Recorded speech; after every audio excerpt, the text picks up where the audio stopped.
Hey guys, once again, thank you for tuning in.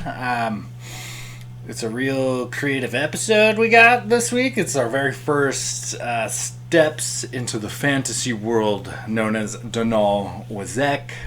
We got episode 1, arc 1 featured here. Hopefully, I really like working with these guys, and hopefully we got a lot more content coming out in the future, so that'll be great. Also, I am aware of a brief audio kind of hiccup, glitch that's going on in this particular video. I'm working on it, still kind of farting around with this new software. So, just thanks for tuning in, guys, and I hope this is as much fun to watch as it was to make. I really had a good time yesterday gaming down with these guys. So, without any further ado, let me introduce the world, the cyber world, I guess, to Daanal Wisech and its inhabitants. Once again, thanks for tuning in, guys. I appreciate it. Enjoy. It would be AIDS. I always assumed it'd be an A. All right, before we dive down this rabbit hole again, you ready to get started? Yeah, you guys ready to get this kicked off? Fuck yes. I think we kicked it off with the reproductive process of Dragonborns, but yeah, let's get going. Yeah, before we start, click everyone around the table. Ager like baby. What? I'm just kidding. Go ahead.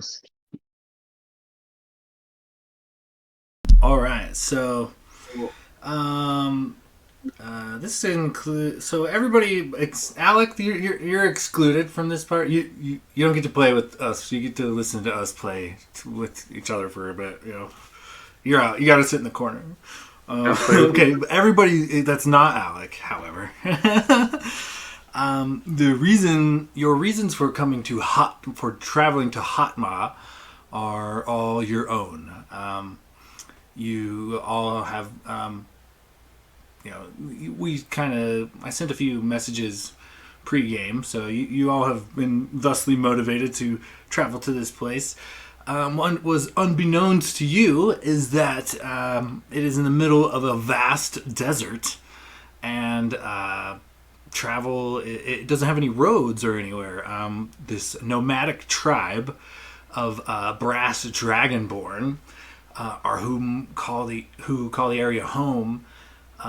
They're like these nomadic shepherds, and they kind of just wander the desert and tend to their flock of, and they have these odd desert adaptation of sheep, and so you find yourself kind of bartering for passage. It turns out the desert is quite dangerous, and many of these shepherds will lose several goats or even as much as their entire herd to whatever is clamoring by or at the time, many different natural predators, but in the end there's sand everywhere. It is beating hot.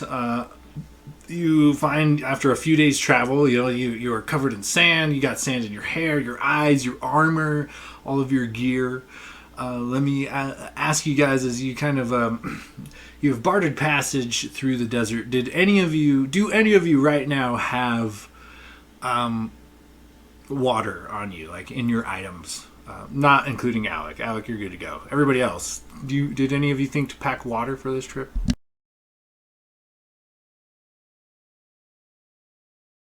I have a water skin, but I don't know. I have a water skin as well. Okay, so more than a water skin. I mean, did anybody bring a significant source of water? Or do you have access to a spell maybe that would produce water?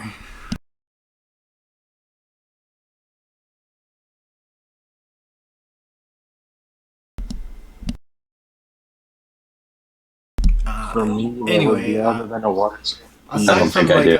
just a standard like personal unit of water, that's fine and whatnot. But you will have depleted it by the time you reach your destination. So make sure you mark on your character sheets that you guys are all officially out of water, unless you are holding more than a water skin's worth. If you have multiple water skins, maybe. So as you guys kind of travel down this dusty trail, having kind of a hitched a ride with this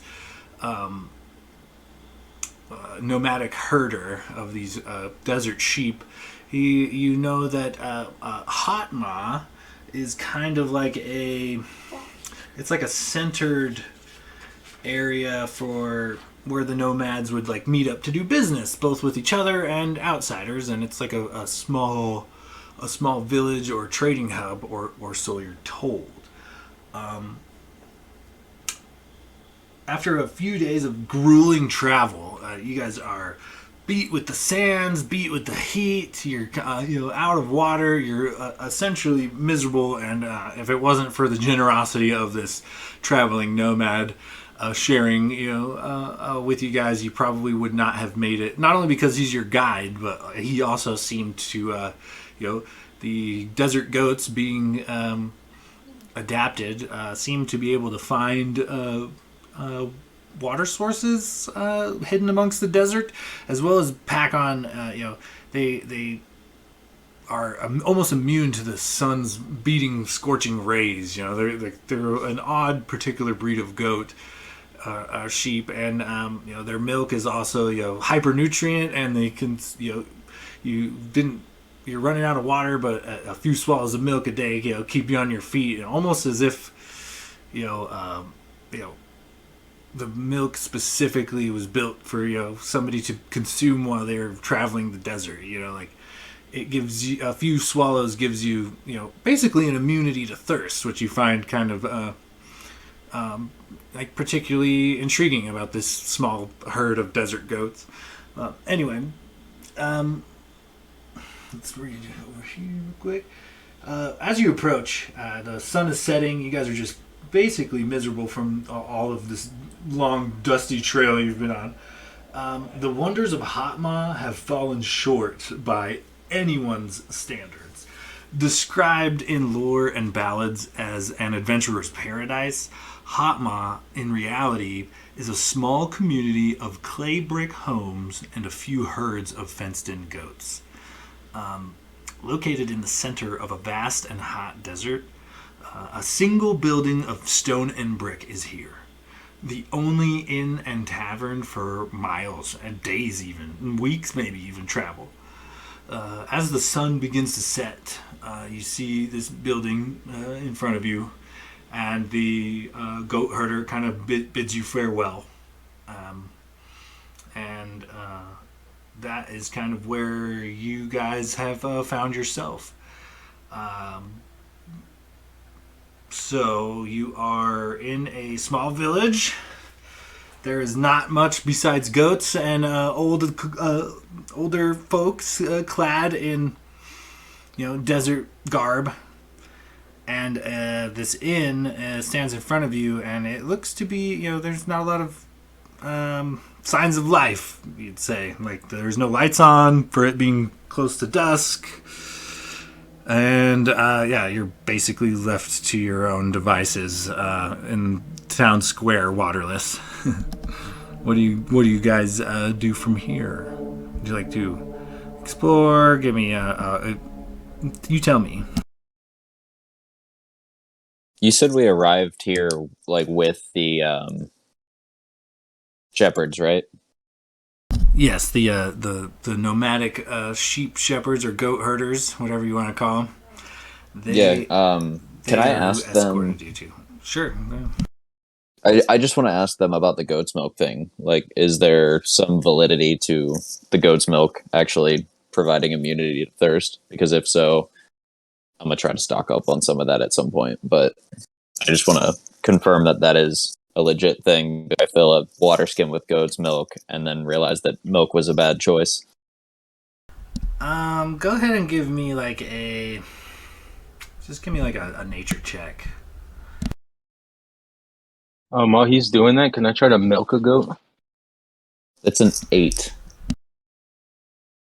You could try to milk a goat if you'd like. Yeah. Give me like how do you want to go? That's what I call animal handling. Yeah. Give me like yeah, I guess an animal handling check, and with an 8, you'd get the basics, but I'm not going to give you anything extra.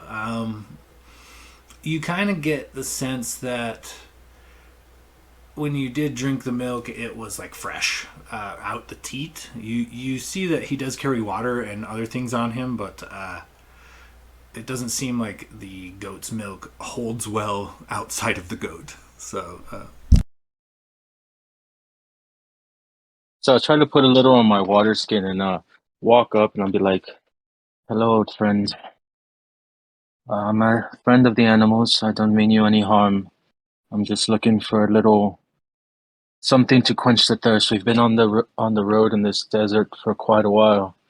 May I partake in some of your milk, and then see if I can get him to be more open to me milking him, and I will roll that animal handling."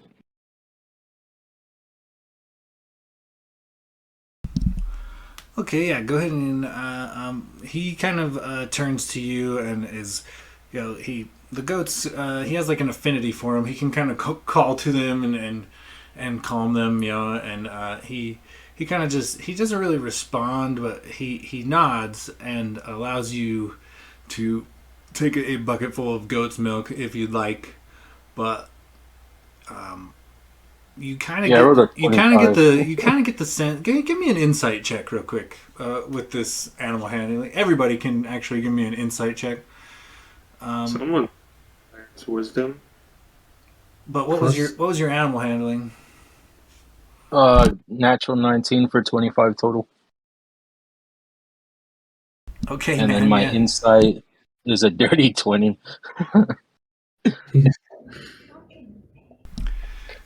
You get a sense that he's somewhat in a hurry and somewhat kind of like annoyed at kind of being put behind. And from what you could piece together from your venture, it seems like he really brought you guys on because he needed a little extra coin from the travels, because it sounds like he lost a good portion of his herd, and he feels like he's been more than generous or whatever, but he kind of gestures to the inn and pulls his goats along. He's not.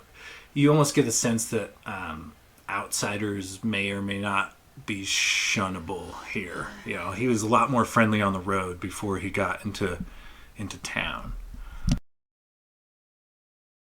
Renwick's just You're gonna let me walk get. over. Oh, sorry. Go ahead. So I didn't get any goat milk. Oh, you got a bucket full of goat milk, but he kind of gestures quickly to move along, and you get a sense he's trying to put distance between himself and you guys. Okay, I'll take the milk and I'll tell him, "Sorry for holding you, friend. Thanks for the milk and thanks for the showing us the town. Safe travels." He kind of waves as he like herds his goats around to his stable area. As he's right as they're walking away, Renwick's gonna walk over and just go to shake his hand and thank him for helping them cross the desert. But he's gonna palm a gold coin as like just an extra little thanks, and kind of like he's 3 foot tall, so he reaches up for the handshake and just kind of slips a gold coin into the shepherd's hand and then walks away. Okay, give me a sleight of hand check real quick.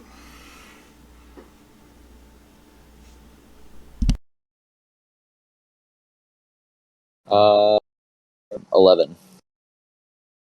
Okay, you pull it off, and he looks kind of stunned at first, and kind of half of a cheeky grin, and he pockets it, and then kind of continues to care about his goats.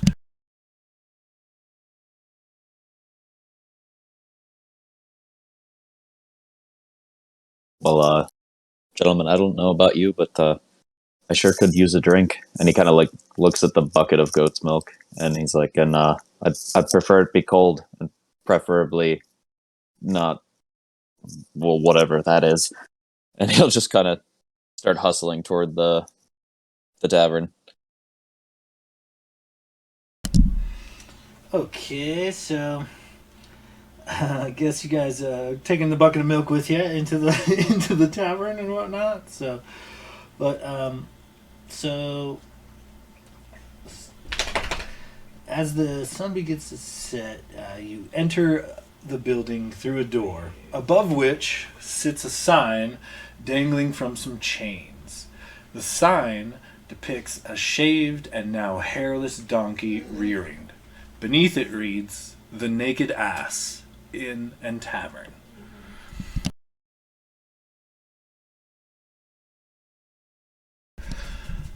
As you enter, a brass dragonborn, napping lightly on the bar, is startled awake at your entrance, rubbing the sleep from his eyes and yawning as he introduces himself. "Hello, adventurers. I am Tark. Forgive me for the state of my business at the moment. Please, come in. Make yourselves at home, please." And Tark immediately goes about to lighting some torches and getting, it looks like a thick layer of dust has landed on everything. And he's lighting a few torches. He goes about, throws a couple logs in the fireplace, and then takes a deep inhale and exhales a blast of fire that immediately starts a roaring fire in this stone fireplace. And you guys see as the room slowly illuminates, it's definitely got a layer of dust on things. There's a dusty stairs in the corner going up and down. You can assume to probably like a cellar or some rooms. And then behind the bar, he's got a bunch of kegs of ale. And he continues to light torches and walks into a room behind the bar. And then you see some more light illuminating. Obviously, he's lighting some torches. You hear some pots and pans clanging around, and he returns with like a grate that he places in the fireplace. And upon it are a few strips of meat, a few various vegetables, and he kind of like sets them to begin cooking. As he kind of, so he's kind of fluttering around the bar, getting it set up for you guys. They really roll out the welcome wagon, don't they? Well, we don't really have a whole lot of customers. We prefer to keep costs down when we can. And he kind of bows to you, and he busies himself. He realizes the state of disrepair of his inn, as most of the tables and seats are dusty, and he kind of like begins to wipe things down, particularly quickly. And he says, you must have had a long travel to get to Hotmo. Sorry for your bad luck." He winks at you. And he says, "And the first round here is always on me. New friends." And he fires off a round of ales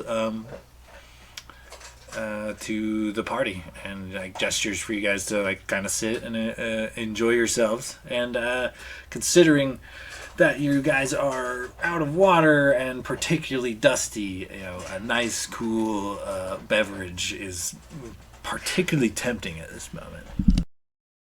Renwick's gonna kind of smile when he buys us around, and he'll acknowledge him and say, "Well, I grew up in a tavern, so if anything, you bought me my first beer, I'll help you set up." And he'll like gesture for him to kind of like pass him a rag and basically just like, help him flip the stools, wipe down the tables and stuff while he's sipping on his beer.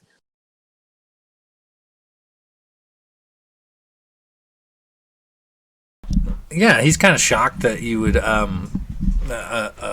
you took to it so swiftly. But he accepts the help, definitely, and just kind of goes about to serving the party.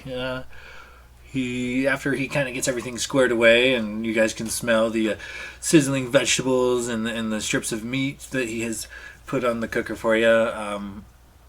He kind of just turns and asks, "Well, what brings so many people here to Hatma on this wonderful night?"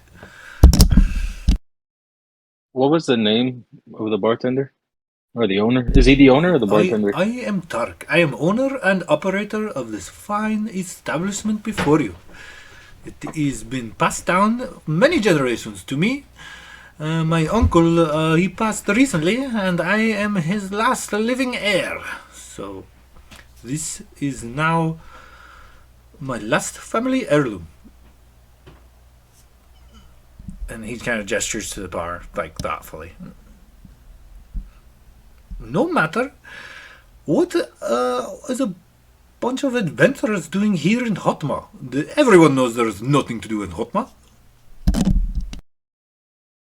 Well, Tark, since you've been here for quite a while, you wouldn't have happened to have seen another wood elf like myself come through in the past couple years. He would have been an adventurer like me.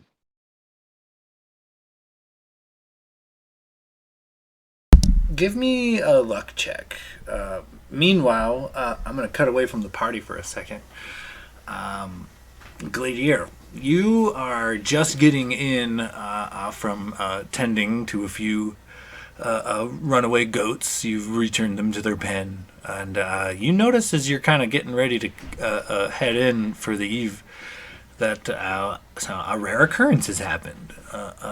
Fucking Tark has actually lit up the pub, the inn and tavern. So either a couple of fellow farmers are blowing off some steam, or maybe there are newcomers, somebody to share a tale with. Maybe there's a bard. Maybe there's some music or good conversation to be had.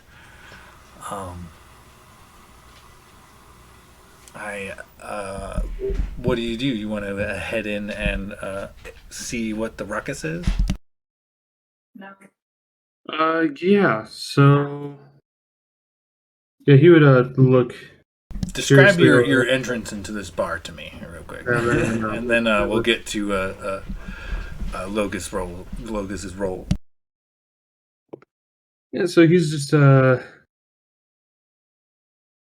generally being curious, but a guarded No. person. Away. He's What? gonna kind of push through the doors and walk through. He's got just regular like commoners clothes on, like just like loose shirt and pants because he's out in the summer heat, and he's got a cloak with a hood pulled over his head, and then around his neck he has a small iron amulet that is hanging on a leather cord, and he just kind of walks in and just takes a glance around, kind of want to get a good look to see like who's occupying the bar that Tark opened it up on the rare occasion that he normally does. They're kind of trying to just take a glance around to see what newcomers or casual farmers are coming in to maybe tell their stories or pass on tales of what's happening, because this is a very boring small nomadic town, so he's trying to get any sort of new information from the outside world that he can get. Okay. Aside from seeing a bunch of dusty travelers, I will have everybody kind of go around and give me like a brief description of your character real quick. But what was that roll, Logus? What did you get on that? Rolled a 6. I'm afraid you're not going to get a whole lot with a 6 going on. Yeah, it's alright.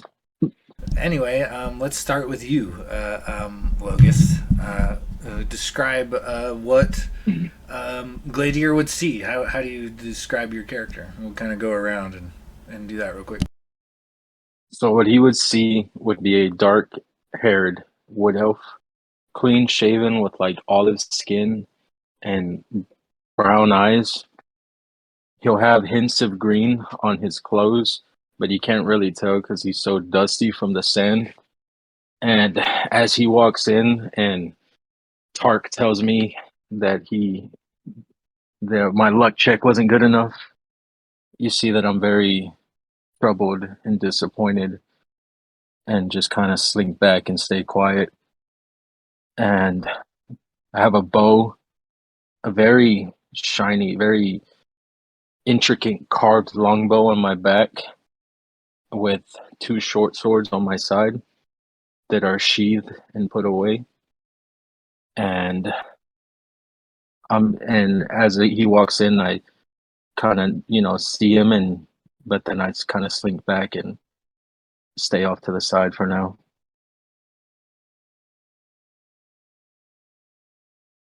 Okay, let's move to Locris.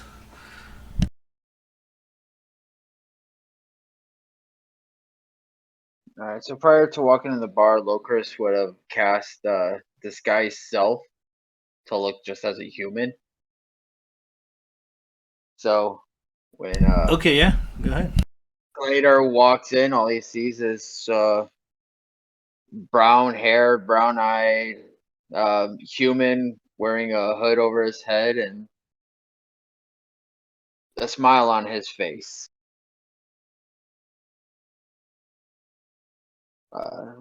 Wearing just looks like normal farmer smock type clothes underneath the cloak and a mace hanging down by his side. Okay, let's roll it on over to where's my little Blade. So you kind of just see a like a half elf bard, kind of leaning against. I'd imagine there'd be some like support beam there, just kind of leaning down against one of the beams, kind of shaking his lute, getting the sand out of it, and kind of just wiping it down. And upon seeing him enter, Blade is just kind of like your average size half elf. Black hair, green eyes, young, 23, because nobody wants to be that age. And he's just kind of looking disappointed, really. And kind of seeing him come in, just is kind of like, well, this is a little underwhelming.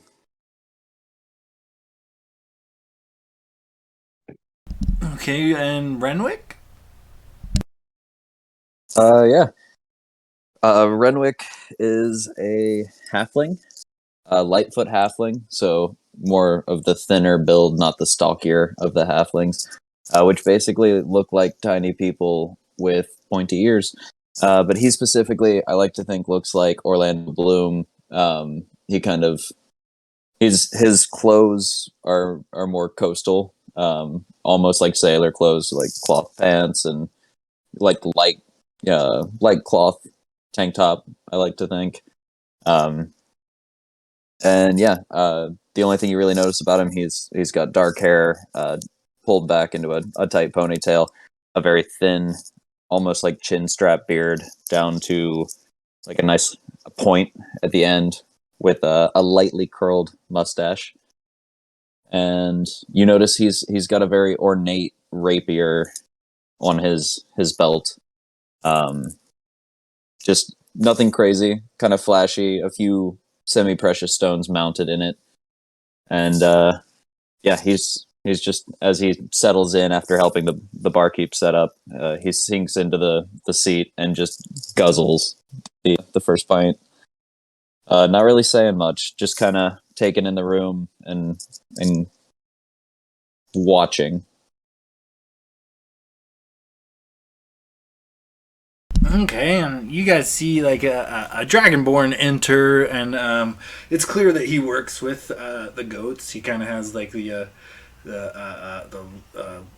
look of someone who works outside a lot. I.e., he's very dirty. It seems, it's definitely a man who works with the earth and the cattle, and he just kind of wanders in.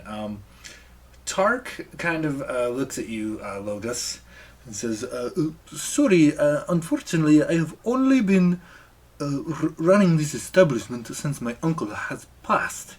It has not been that long. I'm not very good at this yet.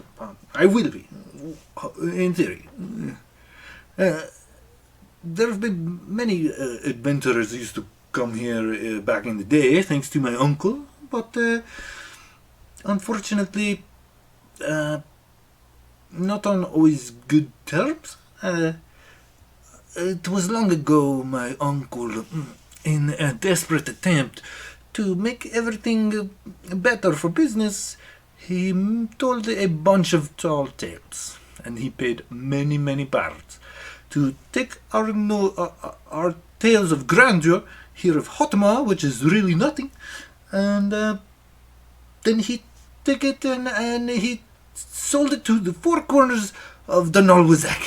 And so, even to this day, unfortunately, people still show up thinking that there is some grand adventure here, and they are almost always disappointed.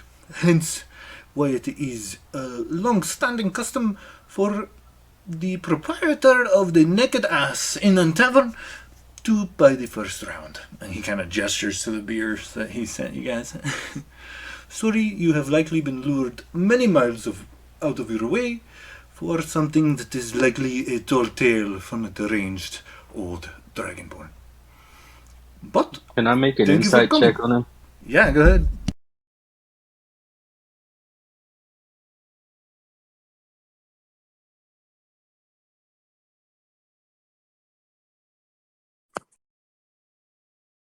$15. With 15, he seems to be telling the truth as far as you know. Also, you notice that it was unlikely he was just napping before you guys got in here. He was probably sleeping off a bit of a day drunk because it kind of smells like liquor. Okay.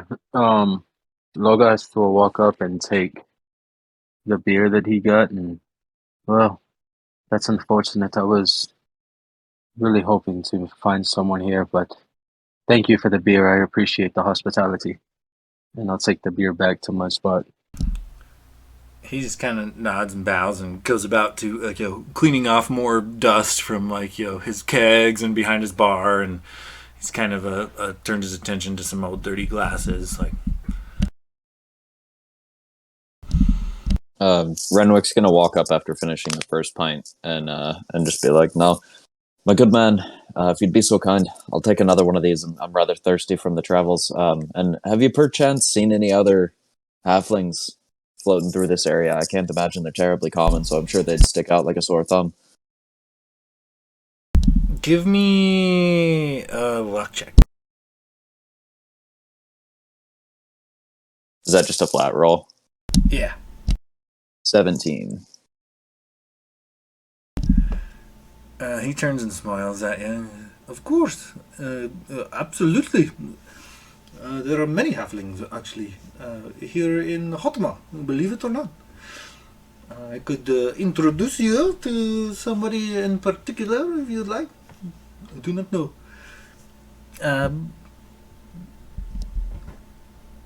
Yeah, you would realize maybe upon entering Hotma that while most of the population looks to be brass dragonborn, you definitely saw a few humans amongst them helping tend to their cattle and stuff. So it's not unreasonable to think that maybe some halflings are amongst the nomadic goat herders as well, but primarily it's brass dragonborn. But humans and halflings are not uncommon in the village.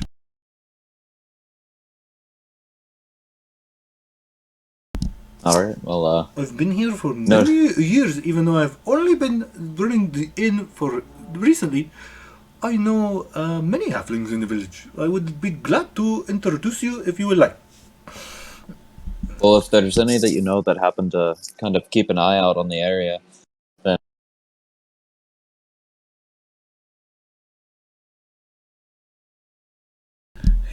sorry, there's a plane passing over. Then if anything, just a name. I'm sure I'll run into him. It seems like a relatively small town, but anybody who would know about the goings on of the people passing through, that would be great.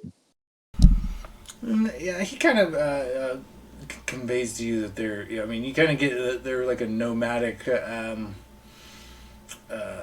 like tribe almost. These goat herders. So there's always somebody coming and going with like news and information. And yeah, it wouldn't be hard to assess that. There's definitely hired hands, like hired ranch hands, and that humans and halflings tend to take jobs that nobody else really wants. So, they're, there's definitely some halflings, but they're for sure locals. People who've been here for many many years.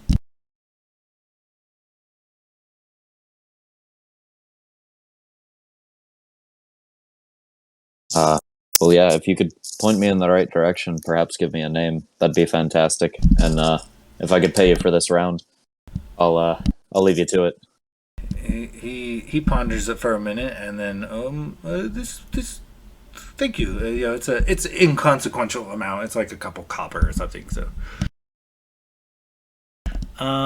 yeah, he before you go, he turns to you and is like, would are you are you interested in perhaps renting a room? That would be great for business for me. Also, I noticed that you all are very, very dusty. There is a very, very large bath basin in a couple of rooms upstairs. Would you care to rent a room and perhaps clean up? You look very dirty and very thirsty. He kind of motions to a lot of you. The going rate is 5 silver pieces for an evening. So I guess I could do it per room if you wanted to bunk up, but there is only 2 rooms available upstairs. So, but a single gold piece for the night would secure both rooms for your resting pleasure. Blade asks if that includes water, like filling our water skins. Absolutely. The well out front of my establishment is free to all, not just customers of mine, but all of the goat herders and even outsiders as well. It is free to everyone.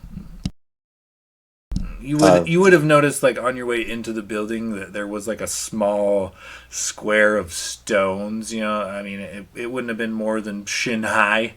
But it was like adjacent to the building, and you can assume that that's a well. Renwick's gonna put a gold piece down and basically say, "Well, I'll take a room for me and the tall one over there." Like motioning toward Blade, and he says, "Keep the other half for yourself. Thank you for your hospitality and your kindness." And he'll take his second pint and just kind of gingerly make his way back to his seat. He kind of bites the coin to make sure it's real, and he's like, "Ooh, very nice." And he pockets it. Little Chris will speak up. Yes, I'll take that other room. I don't know if you noticed, but there's not a lot of trees outside for a hammock, so might get a little uncomfortable trying to sway from a bench post. There are even less bench posts than trees, believe it or not. Yeah. Hotama is not a very good place. Yeah, he's happy to accommodate. It's 5 silver for the evening.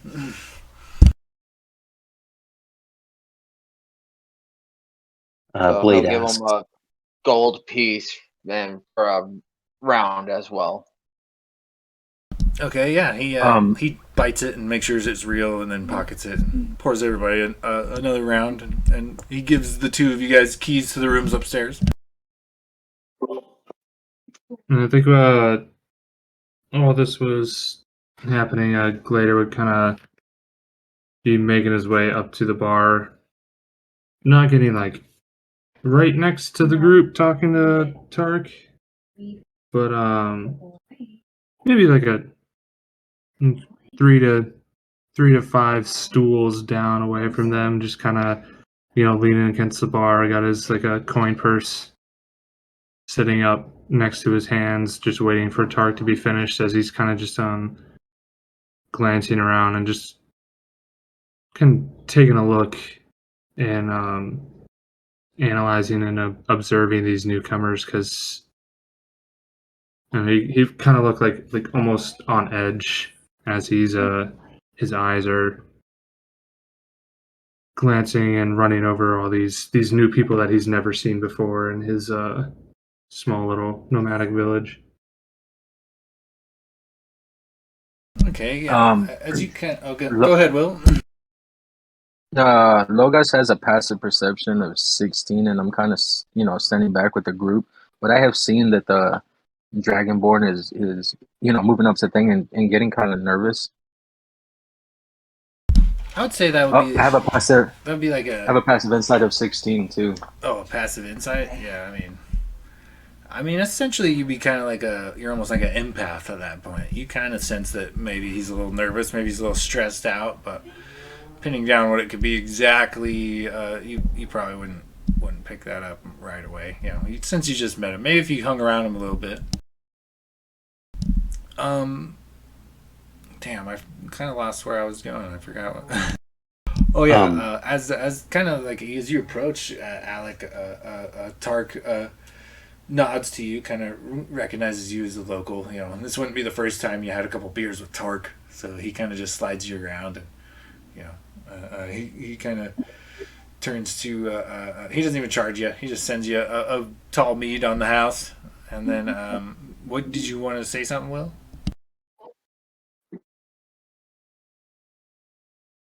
Oh yes, Blade was gonna just kind of leaning against the kind of support beam there, not even really looking at Tark, but just kind of tuning his lute, just saying, "Do you see many bards through here?"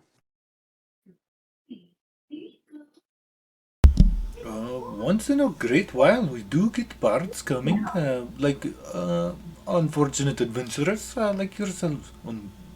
He kind of grins.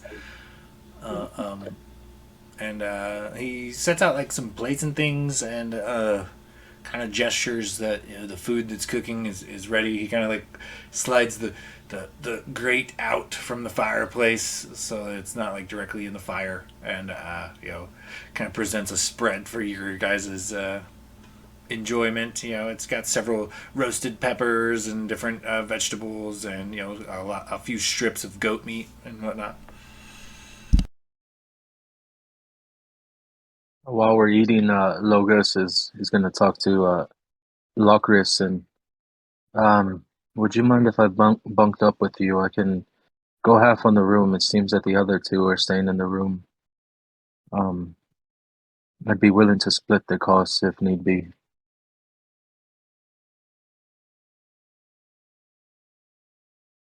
He'll kind of give him a side look and just be like, "Yeah, just to let you know, I do sometimes talk in my sleep, so just a heads up."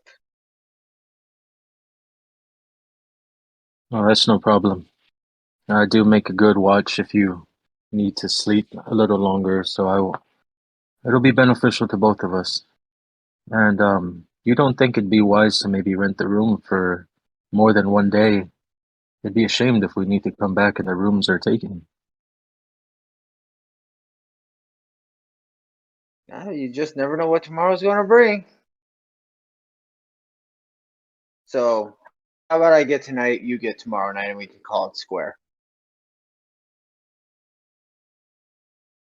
All right, deal. Sounds good. And then Locris is going to slide up to Gladiator, still looking human, and sit down and say, "Hello, my friend. My name is Kaklu. How are you today?"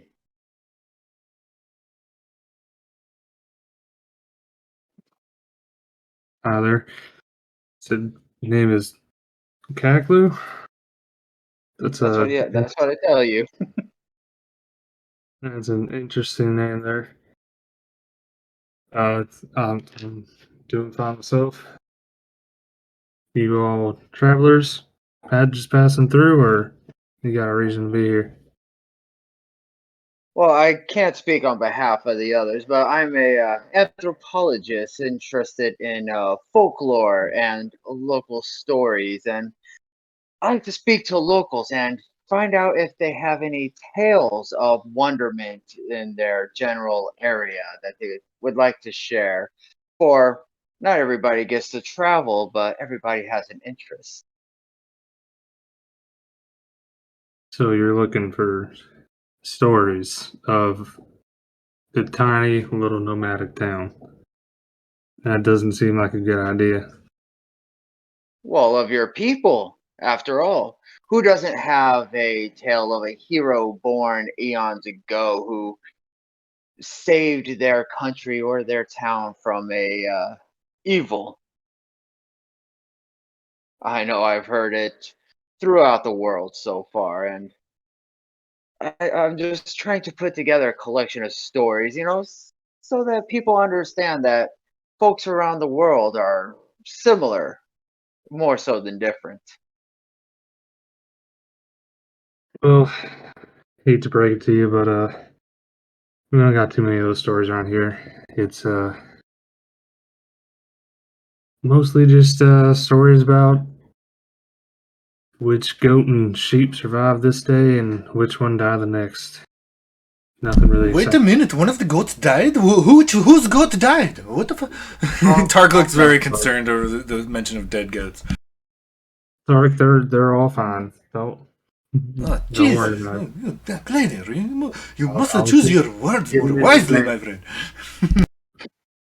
But no, back to my point. We don't have exciting stories around here. You can ask around if you like, but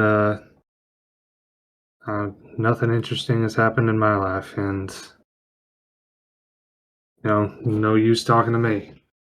Sorry to disappoint you. Oh, well, no such thing as a disappointment, just another opportunity. Everybody go ahead and give me some perception checks.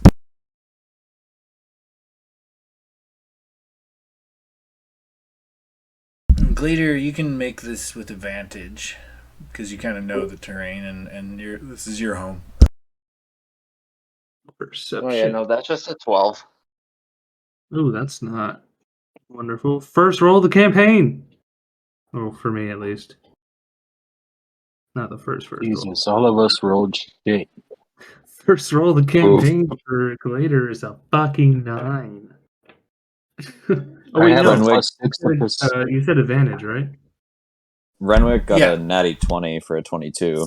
Nice. I Well, spent I my natty offset that 20 with for the night. Now I'm gonna die. I offset that with a natural or, 1. Sean, you said Glader gets advantage? Yes, you get advantage on this particular perception check. Is everything? No, that's worse. 9. I like to imagine with my natural 1 that the wind kind of blew the door open for a split second, and I just got a face full of dust in my eyes. Yeah, Tark's like dusting a table and he like whips his rag clean and it just sends like a floof of dust like right to your face. Oh, I can't see, god damn it. I'm sorry, my friend. Another round on me. He pours you another beer.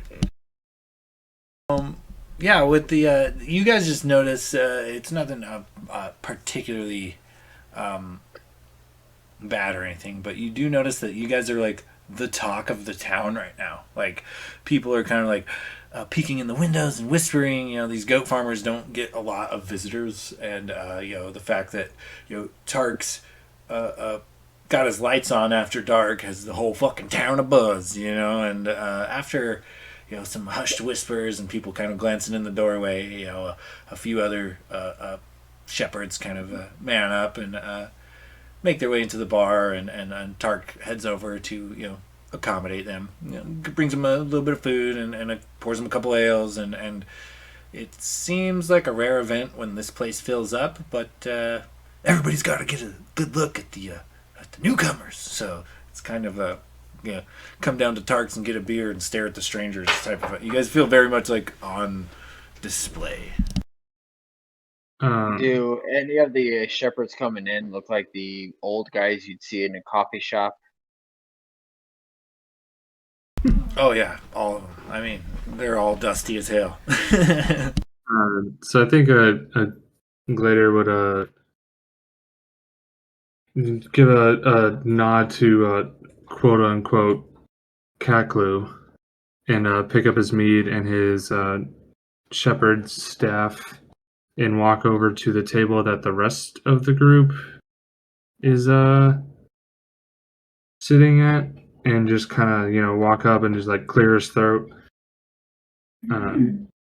get their attention. And also, what are the rest of you doing around here? It's not too often that we get outsiders passing through. A little bit curious what your goal is passing through Hotma. Well, friend, you might understand why we may be a little suspicious that someone is so interested in what we are doing. We're not here to cause problems. In fact, we've been very generous. We're just simply passing through and maybe looking for a job or whatever comes our way. But we don't know you and you don't know us. Or maybe we should start with a simple conversation before we start asking questions.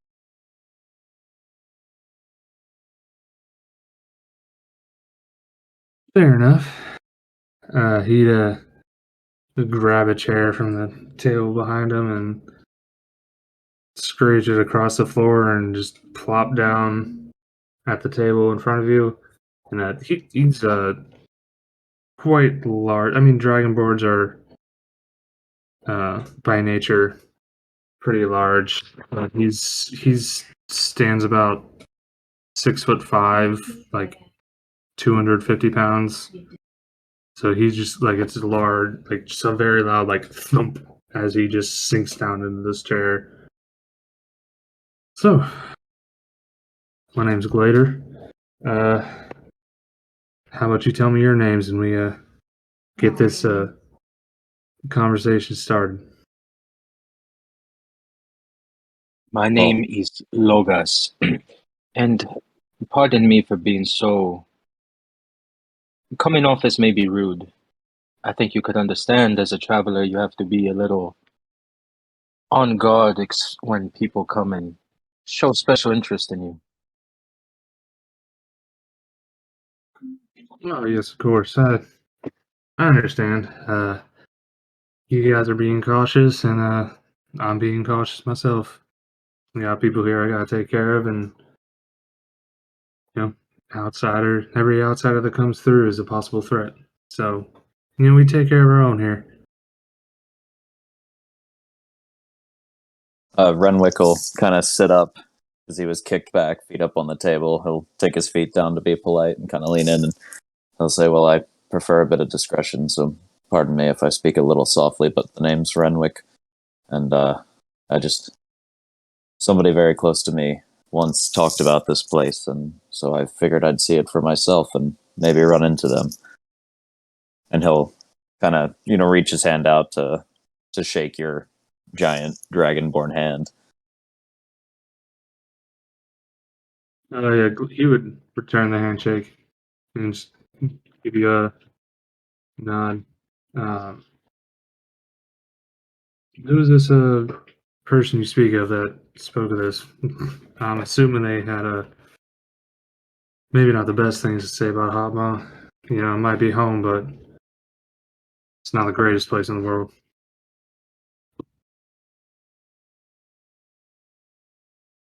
Well, like I said, I prefer discretion, so for now we'll just say it's somebody close to me, but they always used to say that it was a great place to get lost, if you will. And it just spoke to me. I figured if I was gonna run into them, maybe they'd be here. And he'll just kind of settle back into his seat.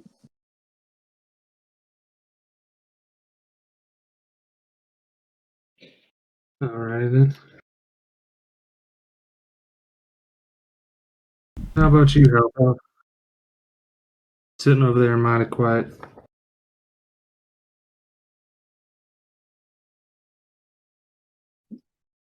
So at this time, Blade has just kind of finished tuning his lute and says, "Name's Blade.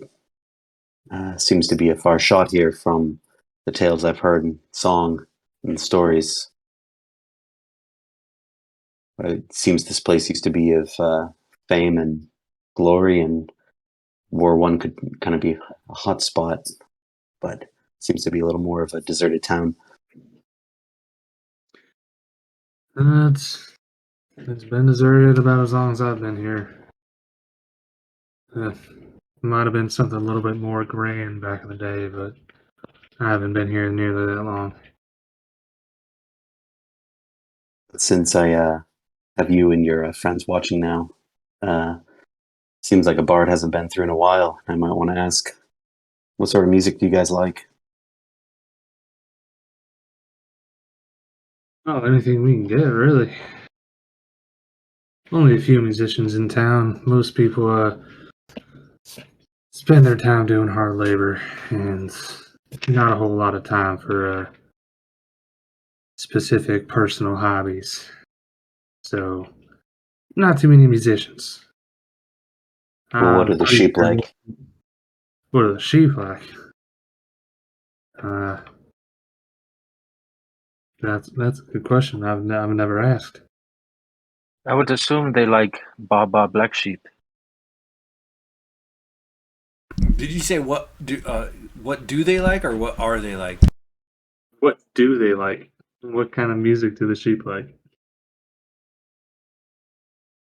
Like maybe like slow lullaby stuff? Probably something like that. All right. So I guess Blade's just going to kind of interpret that as he would, and just kind of maybe just play kind of calm, like simple background music, stuff that people could still have a conversation, and talk, not to kind of take over the whole party. Okay. Locris, go ahead and give me like a investigation check real quick. As you kind of start to strum your lute, go ahead and give me a performance check real quick.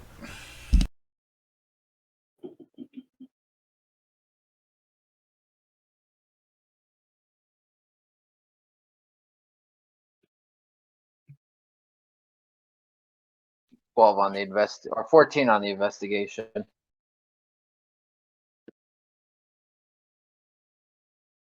14 on performance. Logas is a proficient in a lyre. A lyre? Is it a lyre? Could I give him advantage on that performance check to maybe assist in like maybe melodies in the whatever he's playing, or would it be too separate? Well, he already passed the DC, so it would just kind of be you wouldn't need it. I didn't set it very high. He already mopped it up. So for Locris, unfortunately, kind of as you kind of turn your attention to the crowd, you don't sense a whole lot of information coming out of these guys. Mostly, what you hear these guys talking about and mentioning is, did you hear? Did you hear they killed a goat?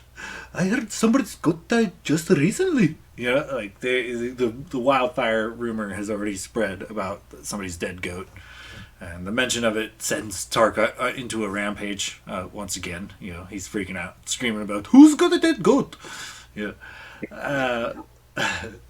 And as for a Blade, several people stop their conversations and watch you play, and after a bit of strumming, they give you like a light clap, a light cheer, and as half the village has kind of had their fill, come stare at the strangers. They slowly file out, but you end up making 4 silver coins. You notice are tossed your way for the light music. But it looks like the crowd is slowly dispersing, and people are heading back to their homes after they finish their drink. So little Chris is just going to stand up and say, "Well, it was a long ride, and definitely will feel good to lay down and get some of this dust off. I'm going to head upstairs and take advantage of that bathtub. You gents have a good night." And walk upstairs.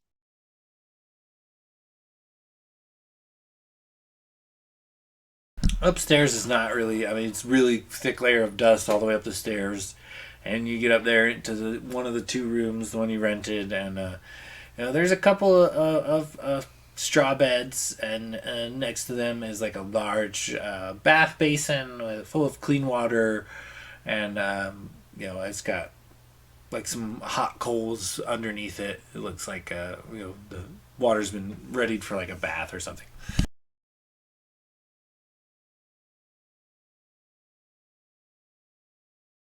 Tark kind of finishes cleaning up after the other patrons, and he turns to you, Lot.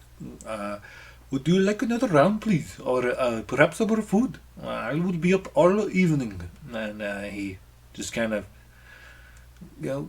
almost like a waiter or waitress would treat you at a restaurant. He kind of periodically comes in and checks on you guys, see if you need more food or drink.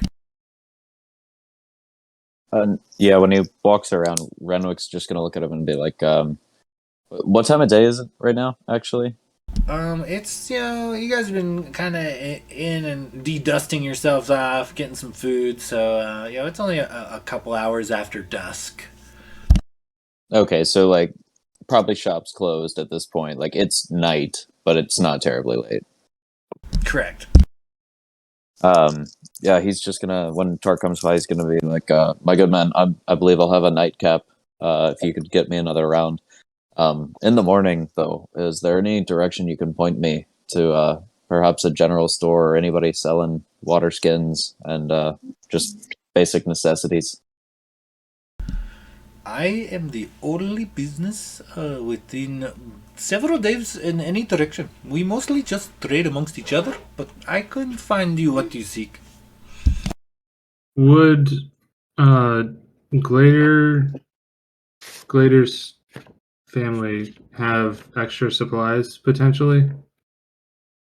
Oh yes. Your family has one of the biggest goat herds in Hotma, and thus supplies come with it. The hides, the bladders for water skins or whatnot. Like your family is considered to be one of the more wealthy of these nomadic travelers. So you just kind of glance over at Renwick. I can help you with any sort of general goods needs you might need. My family is well off when it comes to supplies in this area. Uh, we have most things that you'll probably need traveling throughout this sort of temperamental climate. Well, if you'd be so kind as to lend me about 4 water skins, something tells me I'm gonna need it out in this heat. It goes right through me. And How far are you heading that you need 4 water skins? well, my You- father always said it's better to be overprepared than underprepared, and quite frankly, the travel in was rather rough. I'd settle for 2 if it helps. Oh, no, no, I'm sure we can find exactly what you need. I was just curious myself where you might be heading that you need so much water. I mean, this is a pretty wide desert, so Well, just general curiosity. yeah, better to have and not need than need and not have. But Blade I'm kinda heading nowhere in particular. Blade kind of glances over, kind of overhearing the conversation, and just says, "Why don't you just buy the whole goat?"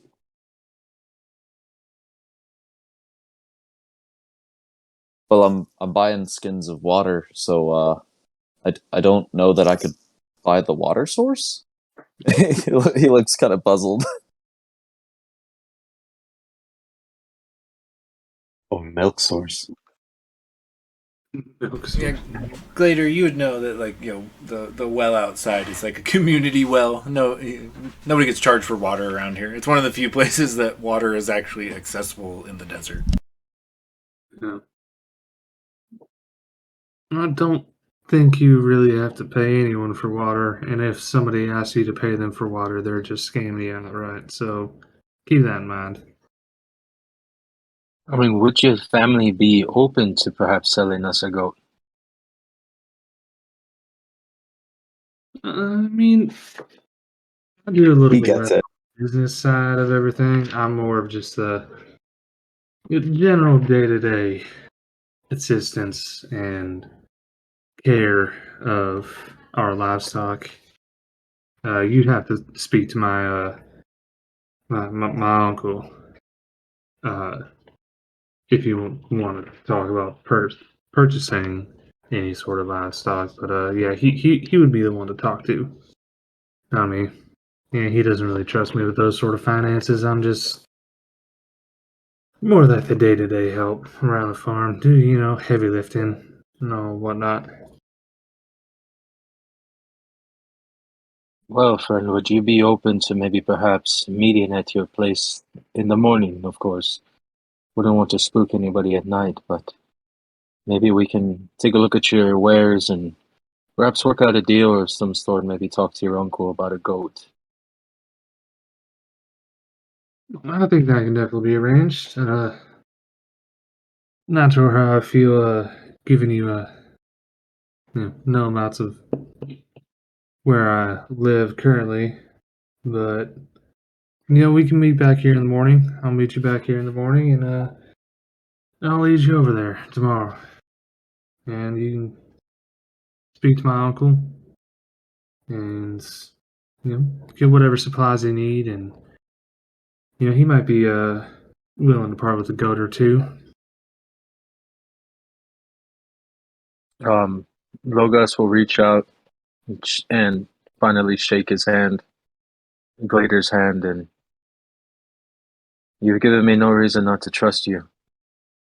And perhaps this could be something good for both of us. We got money. We are travelers. It seems you grew up around here. You wouldn't happen to have seen another adventuring party in the last couple of years. He would maybe containing a wood elf like myself.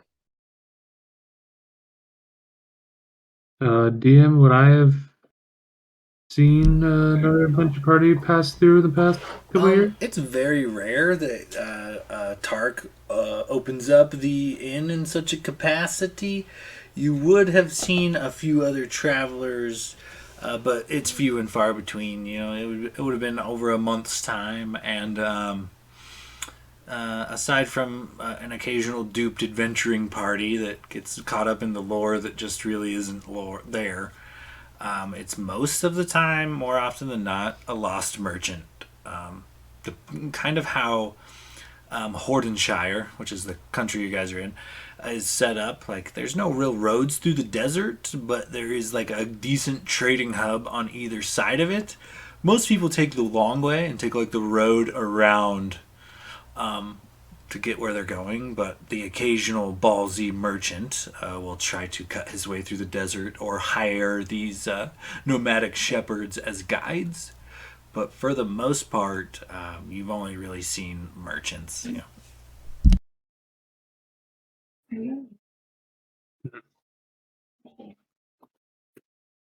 Um, yeah, no, mostly we just get the, lost merchant types and every now and then some sort of traveling group trying to find something or another, but fortunately I haven't seen very many of your type around here. Uh, it's few and far between that pass through this area. Pretty much everyone else decides to go around.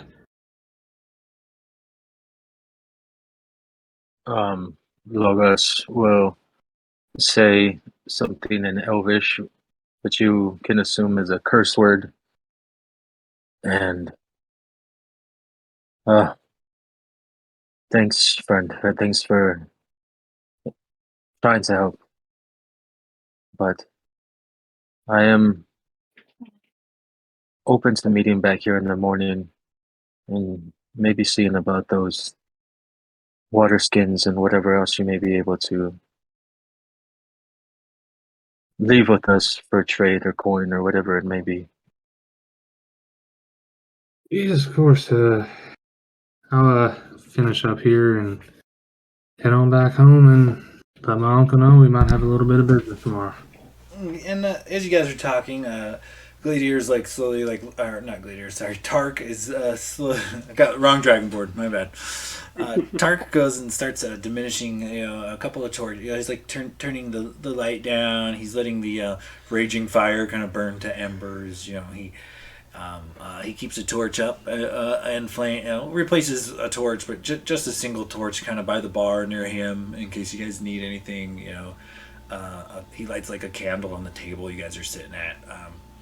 But essentially, he kind of goes, and it looks like he's just kind of chilling up behind the bar, somewhat nodding off. Really, kind of doesn't want to like shoo you guys out, but unless you plan on buying some more beer, he's probably going to go back to napping, where he was before you entered. Logos will take his last beer and hold it out for a cheers to Glader. And then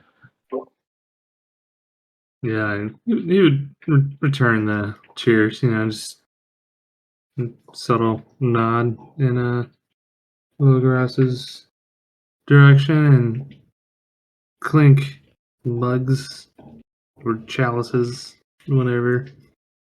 and then we'll down the hatch.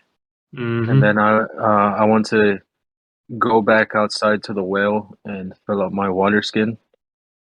And then hopefully we've given enough time for Locris to finish his bath so I don't walk in on him bare ass. Yeah, and I think And sorry. I mean, this is the Naked Ass Tavern. Naked Ass Tavern. It's gotta happen. yeah, so I'll fill up my water skin and knock on the door and Locris, do you have your clothes back on?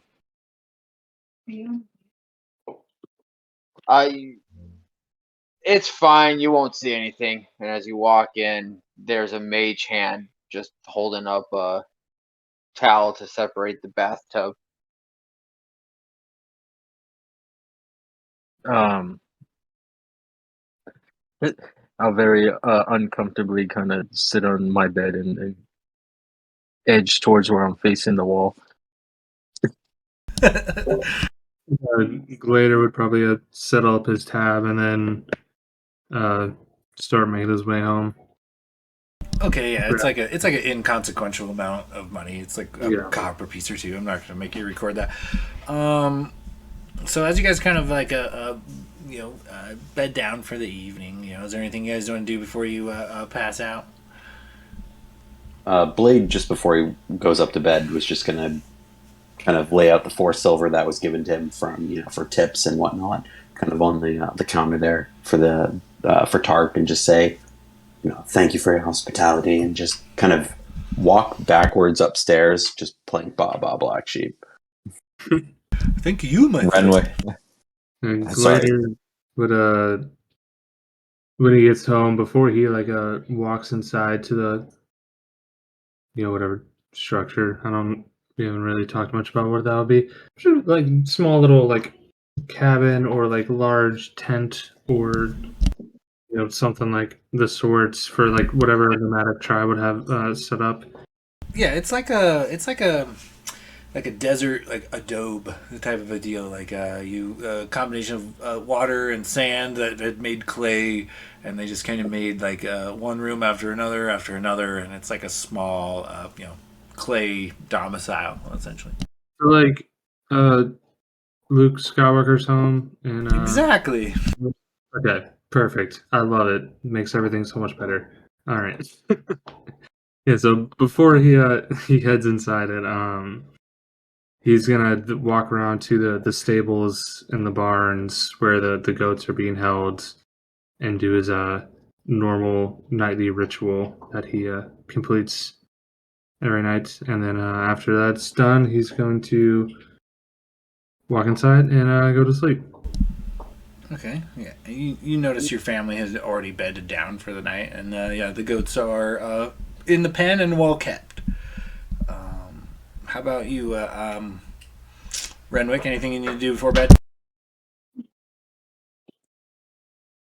No, when when the bard is like playing the lullaby and walking upstairs, he downs the rest of his pint, kind of takes it back to the bar as he's walking out, and you see him kind of almost like ballroom dancing with himself toward the room, and he looks like he's just kind of like following the music. He's got a real pleasant grin on his face after a couple beers, and he's gonna head up to bed.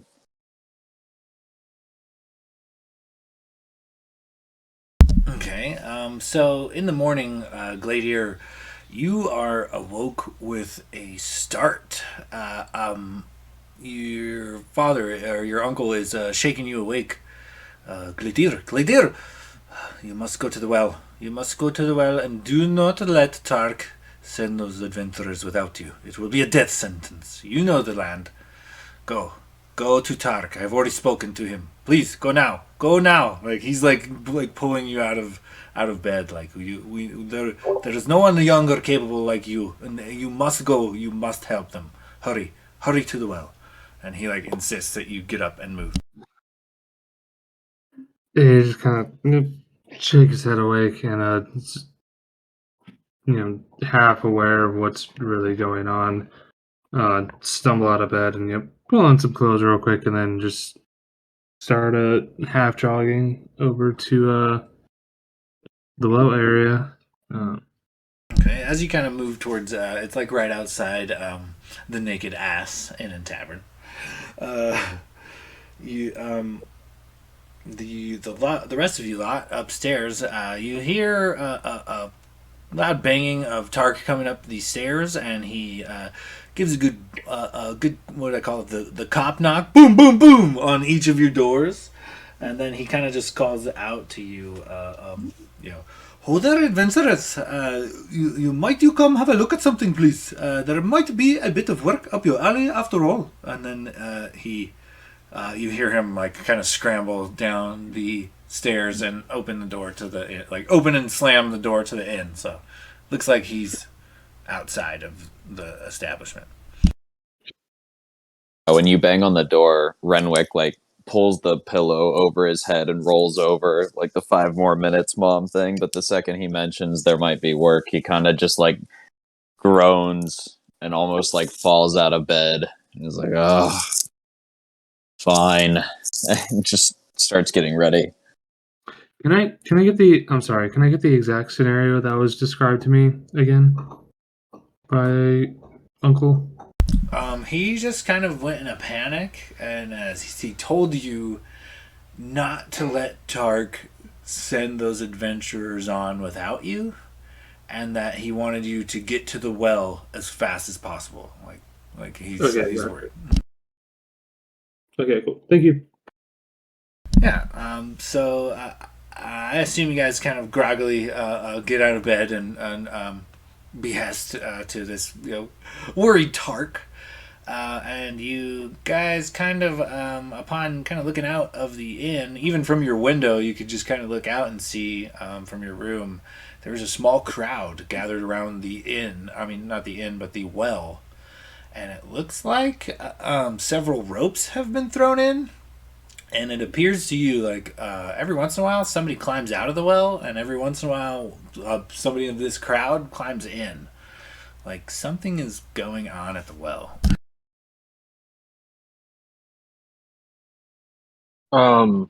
Would Logas had heard any ruckus? Because as a wood elf, I only need 4 hours to complete a long rest.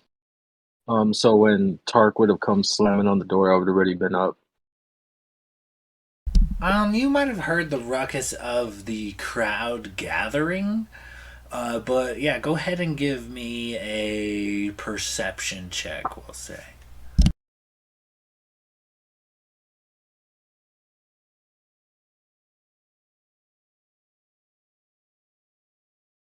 23.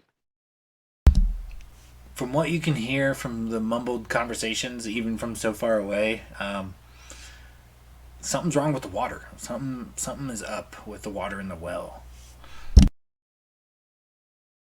Logos is gonna look at his water skin and fuck. Gonna put it in his pack and Logos, it seems there seems to be some kind of excitement happening outside the inn in a well. Perhaps we should wake the others and check it out.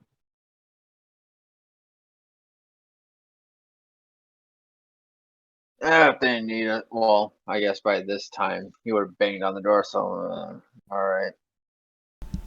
Yeah, he It's definitely. Tark definitely came by, just before this. Gets up, and the first thing he does is touches his mace for a minute, and then starts getting ready. Can I retcon one thing, DM? What's up? I think so. Glader's uncle sounded super nervous, like very like urgent, like get up and go do this right now. Like Yeah. it was the problem. Okay, so I think if he noticed his uncle being that shaken, he would have ran to the barn and grabbed his large knapsack backpack type thing before he left, and would be carrying that with him. Maybe not, you know what I'm talking about. Okay, yeah. Well, you definitely went and grabbed some He's pretty gear. worried. We could retcon that you made a pit stop before heading to the well to grab some gear. Okay, yeah, for sure. Yeah, I'd not necessarily, go into it yet, but he just have it per chance. Okay, yeah, and so as this kind of like everybody's kind of gathering around this well, Gladiator, you show up and kind of see what's happening. Tark is kind of moving through the crowd. The crowd is very mumbly, and he turns back to the crowd of adventurers slowly gathering, and you kind of just come up on it at the same time. And Tark looks to you guys and he says, "I'm not asking you to fix this, though it would be a miracle. We need to know what has happened. Ancient underground rivers do not change course often, and if they do, most are never seen again."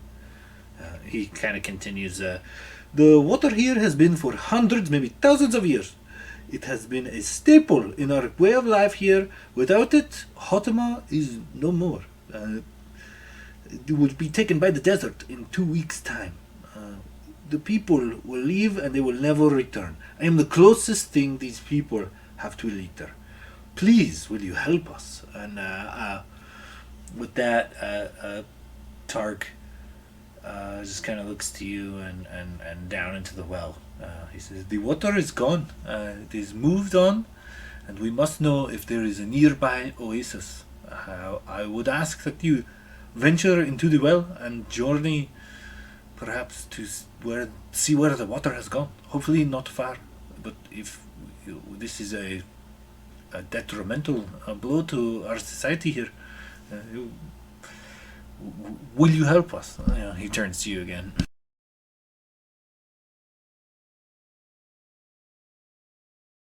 Can I look down the well? Do I see how deep it is, or do I see anything? Go ahead and give me a perception check. I'll give you the basic stuff no matter what, but we'll see what you see from up here.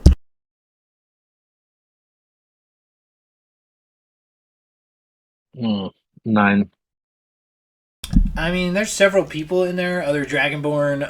It looks like fellow shepherds, and they're kneeling down and looking at the ground. It looks like it's like a big limestone cavern underneath this sand here, and people are coming and going freely. And it looks like the people that are coming out are like shin deep in muck. Like when they come back out, they're like covered in mud. But aside from that, you can't really tell. It's about 30 feet down, though. What is it that y'all see down there? Is it just dried up mud, or what is it? Do you see anything at all?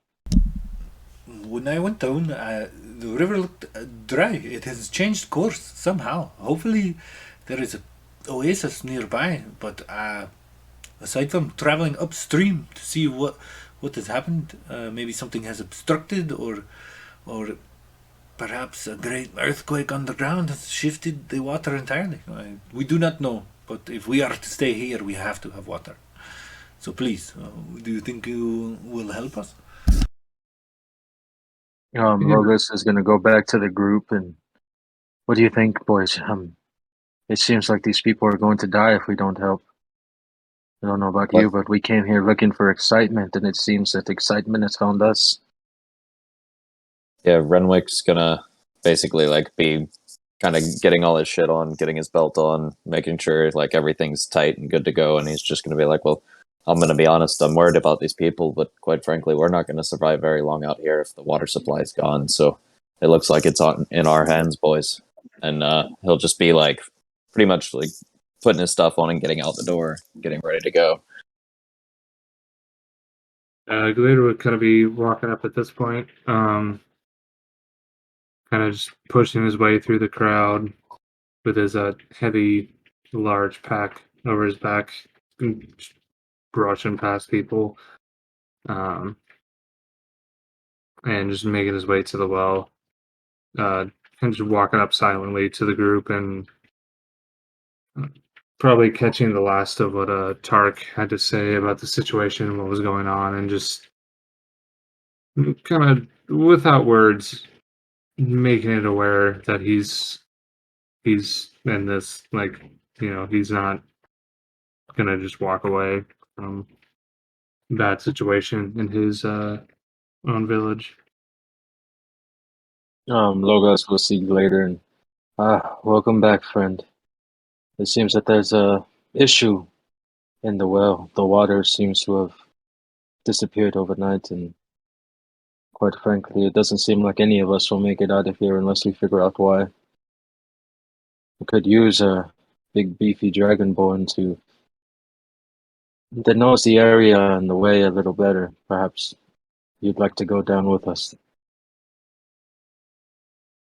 Well, I'm down there, whether you guys are joining me or not. My family depends on this here well, and this whole area, and a lot of people depend on this well. So I'm heading down. Okay, Love so once he kind of gets the sense that you guys are going to help, Tark comes to each of you and to shake your hand and look you dead in the eye, and you get like a sense of sincerity as he does it, like to each and every individual one at a time. Thank you, my friend. But as he does, he slips a platinum coin into each of your hands. So you can all acquire a single platinum coin.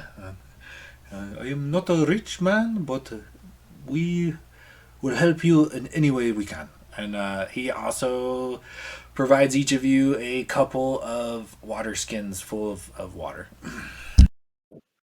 Can I do a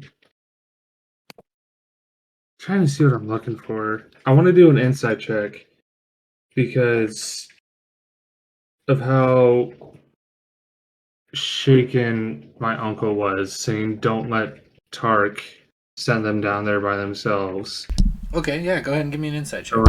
So look, see if I don't know, just like if he knows knows more than he's letting on, or just whatever. Okay, give me an insight check. I'll give you the base of what you would know from knowing your uncle, but if you roll high, I'll give you a little extra. Insights, not great. It's 14.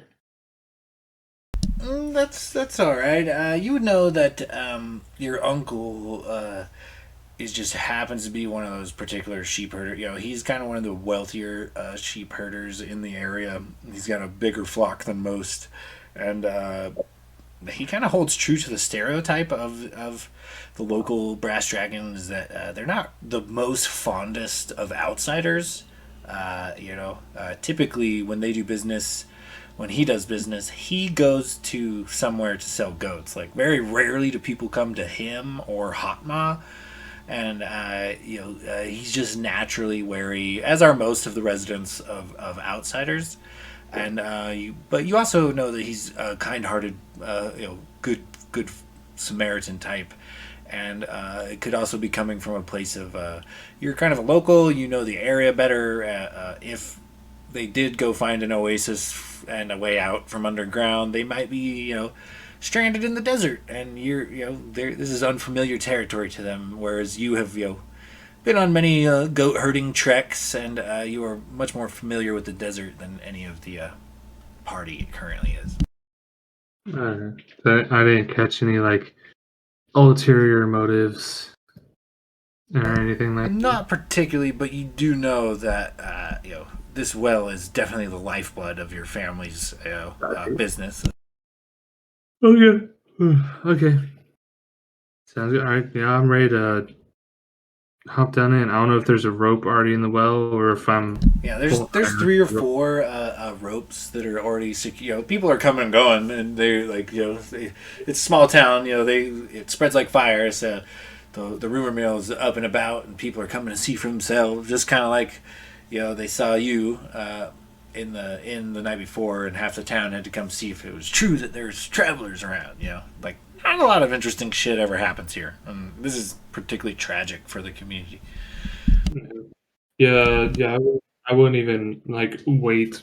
Like had that brief exchange with Logos, and then I would just kind of grab a rope and then hop over the edge and just quickly rappel down to the bottom. Okay. As you guys, as you hit the ground, you notice that you sink about a foot into this mud. Like it is about shin deep, or it is about knee deep to you, and it's pretty sticky, like pretty fresh. Like was definitely water was overflowing this recently, but now it's kind of like a sludge, and it's not really the easiest thing to move through. You look kind of down both ways, and it's a deep, dark, like limestone tunnel that just carved underneath the sands, and somehow, some way, sands must have been getting into the river regularly because it's just a thick layer of sludge on the bottom, and it is going to count as difficult terrain while you're traveling in this muck.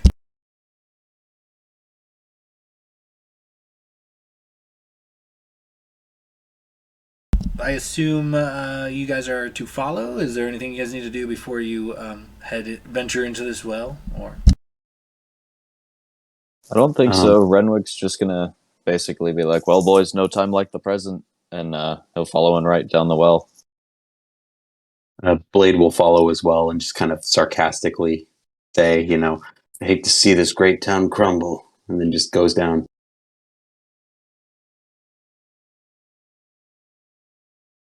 Locust will just follow down, and upon reaching the bottom, pull out his shield and pull out his mace, pressing a button, and spikes come out, turning it into a morning star. What the fuck? That's badass. Is it at this point? Are you still a tiefling? Because No, You were- I came down to still looking human. okay. Yeah, are you still disguised self? Yep. It only lasts an hour. Are you knocking those spell slots out? Eldritch Invocation, at will. Ooh, okay. Fair enough. Nice. Just gotta have So a demon daddy. every time I feel it starting to disappear, I just kind of shift the hood in such a way the face gets covered, recast it, and then go back at it. Hell yeah. I dig it. Okay, so as you guys are going to travel down this tunnel, let me count here. We're looking at, 10, 20, 30, 40. It is about 45 feet wide, and it is longer than you can see down. It is super dark. I don't know who has dark vision, who needs torches and whatnot. And I'm going to need a marching order, like who's on point, who's in the center, who's taking up rear. And so kind of decide amongst yourselves and let me know what is the marching order and who's are you going with light, cantrip, torch, lantern? Has everybody got dark vision? What's going on? I'd like to be somewhere up front since I'm very perceptive and pretty good on stealth. And I have dark vision. I Pretty, don't have dark vision, so I'm Renwick's pretty gonna hang back. sure, pretty sure Glader would 100% take the lead because, his home. Blade would like to be somewhere kind of in the middle of the group. Locris will take up the rear.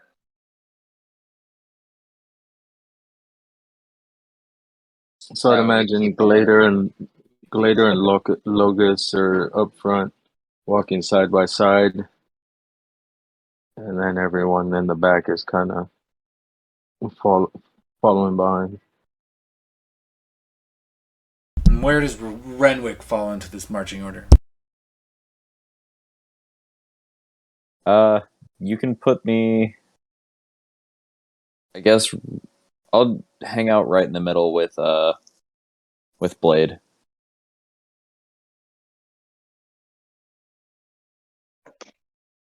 And then once we're down in the cavern and there's a bunch of onlookers, Locris will let his disguise self drop. So then you see a kind of an ice blue tiefling with dark blue eyes, no pupils, purplish hair, and just the left arm completely tatted with black and a tatted eyeball on his right shoulder. When you drop the disguise, Renwick just kind of looks at you. He's like, "Oh, didn't see that one coming." And Yes, Glader would just kind of raise his eyebrow at you and give you a curious look and then keep on walking. most people fear tieflings. It's easier if they don't realize you are one.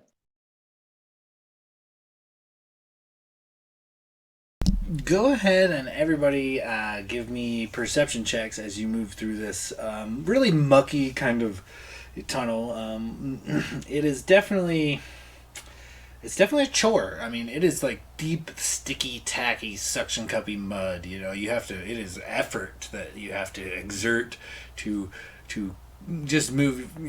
At a not very quick rate of speed at all, and it doesn't seem to be getting any worse. But you're definitely almost having to like knee to chest every step because of the sticky tackiness of this mud. And as you guys kind of move along, go ahead and give me some perception checks. Are any of you using light sources?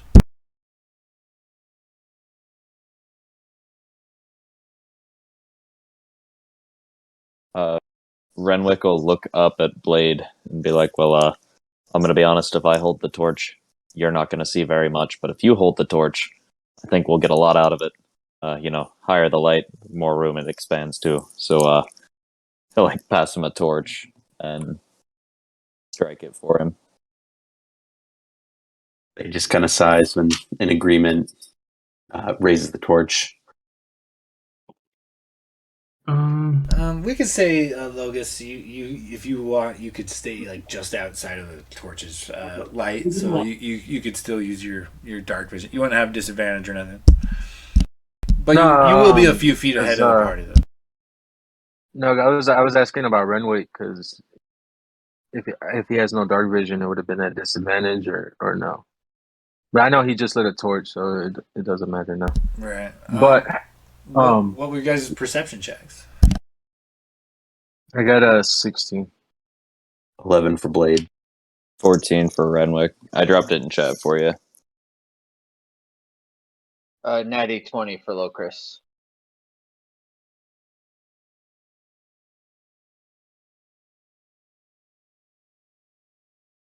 Okay, well, I rolled particularly good, Locris, so what is your perception check with modifiers? Because you're going to need a little more than 20. 21. Not much. And Alec? 16 perception. I believe Dragonborns have dark vision. I'm pretty sure. Hey, leave it. Leave it.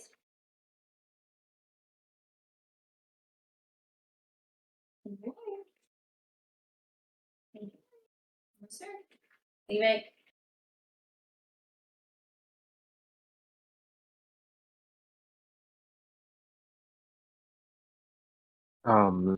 Well, Logos is gonna say to Renwick, do you think it's the best idea to light a torch in a dark tunnel?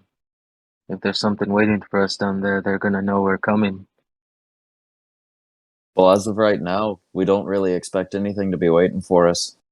I mean, he said that the rivers, they have a tendency to change. It's not very often, so we don't really know what caused the river to change, but it could very well be natural. Quite frankly, I can't see a fucking thing down here. You That look could and be he's a pretty deep in the mud because if it's up to your knees, it's up to like at least his waist. So he's like trudging through this shit.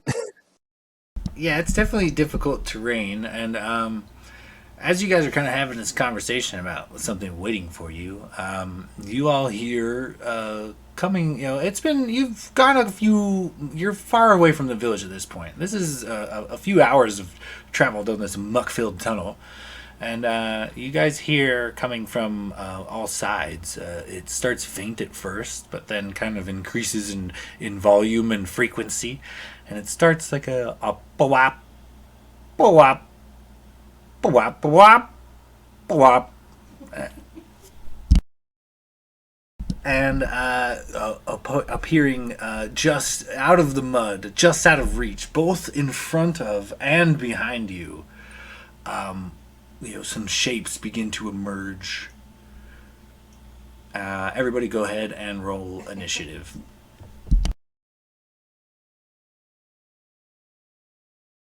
first combat of the campaign. Let's fucking go.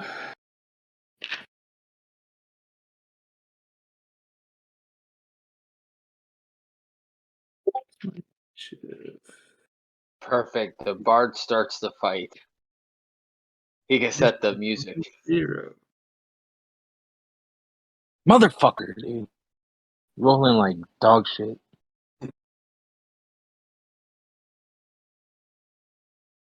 I can't believe I rolled another 20. Nice. All right, holler out some initiative scores to me. 25 for Renwick. Okay. 25 for Blade. What? Both of you got 25? We both hit natty 20 and both have a +5, yeah. I'll let Will go first, though. You have a +5 to your initiative? Sir. I got a +5 to my initiative too, but I rolled a fucking 3 for an 8 total. I have a +0 and still I'm going to be higher on initiative than you. Yeah, I know, it's stupid. My whole thing is about getting shots off first too. Yeah, Glader has a 10 on initiative. Anybody above a 10? No? 18 for Locris. Okay, Locris, then Blue stuff. we're looking at... Who was next? Gladier? Next highest? Yeah, with a Glader with a 10. Alright. And then I'll put And then, yeah, me at the bottom. Alright.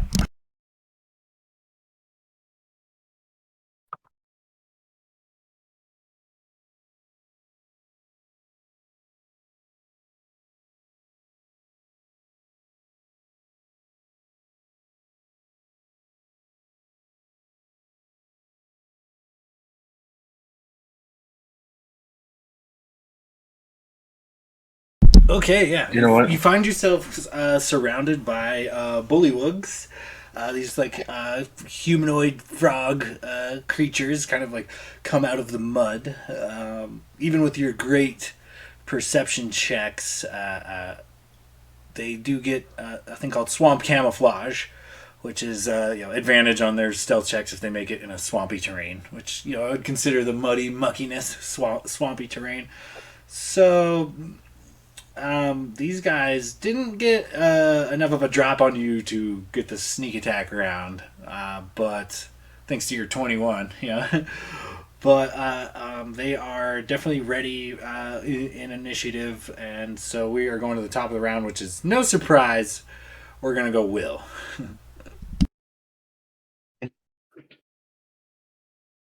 So with the group, the way the group is kind of gathered and where these creatures are, like how big of like a cube is that, would you say? A cube of you got to be more specific. Like what's the parameters or diameter or whatever? Let's see. So I basically I want to cast Fairy Fire, the first level spell. Oh yeah, I think they're in range. So what's the language of the spell? So it says each object in a 20-foot cube within range is outlined in blue, green, or violet. Any creature in the area when the spell is cast is also outlined in light if it fails a dexterity saving throw. For the duration, objects and affected creatures shed dim light within a 10-foot radius. Any attack roll against affected creature or object has advantage if the attacker can see it, and if the affected creature or object can Okay, be so a benefited. 20-foot cube would be 4 squares by 4 squares. Each square is 5 feet.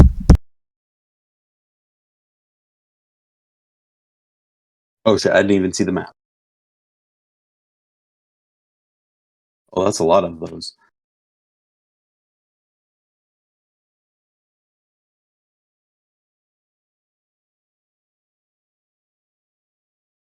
Yeah, so I guess so each square is 5 feet. Correct.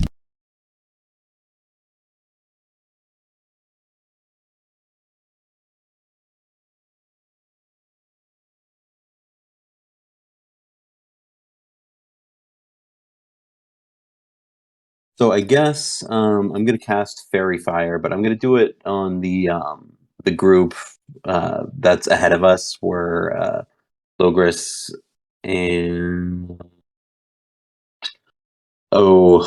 sorry, Alex character. Okay, yeah. But you but cast in it that front middle of them, 4. and you're gonna get the 4 of them. Yep, there in the middle. Okay, great. And what do you need from me again? A dexterity saving throw.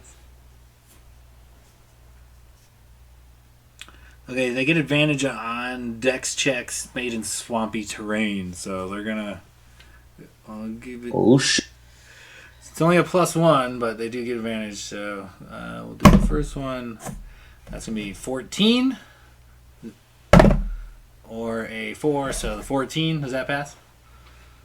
So sorry, I actually haven't done a check like this before. So do I roll my own like saving throw against that?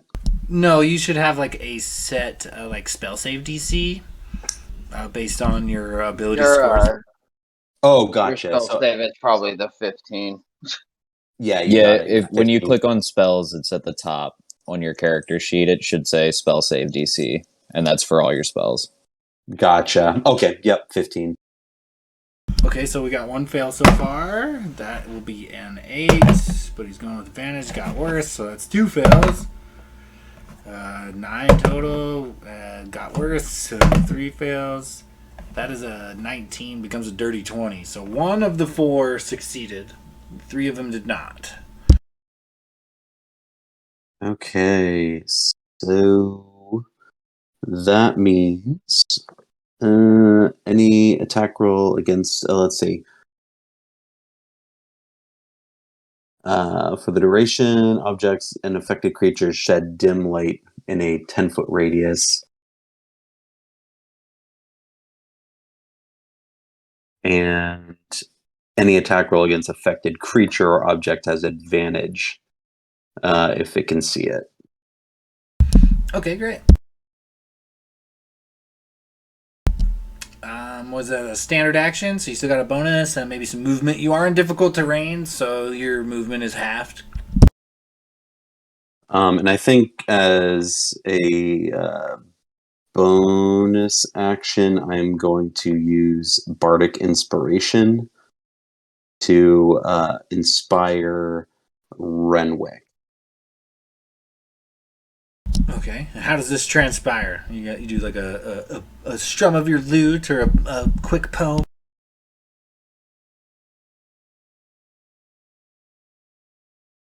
So kind of looking down and seeing that we're in some, we're pretty much knee deep in mud and muck.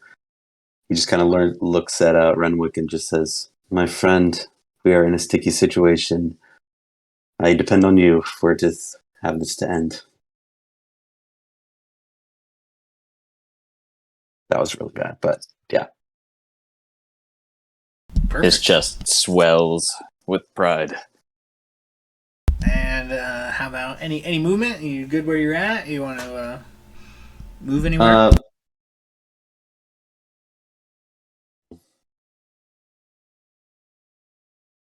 Sorry. Blade's going to say put for now.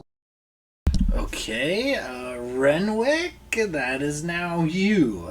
You see some bullywogs glowing in the harmless colors of the fairy fire in front of you, and what's up? What do you do? They are violet, by the way. Violet. Okay, I marked them with a little smudge on the battle map. I'll give you an updated map here in a sec.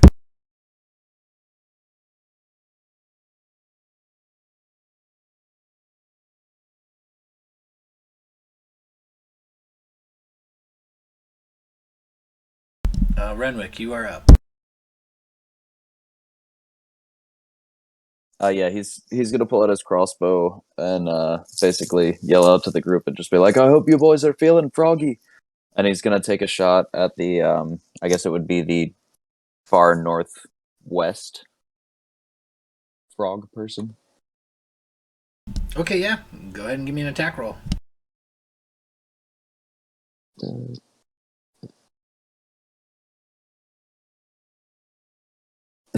Fuck me. The lucky streak has ended. That was a natty 1. So I'm just gonna miss that shot. You bust out your crossbow to fire, and like you realize that like as you're traveling, you know, you're halfling, you're a little lower.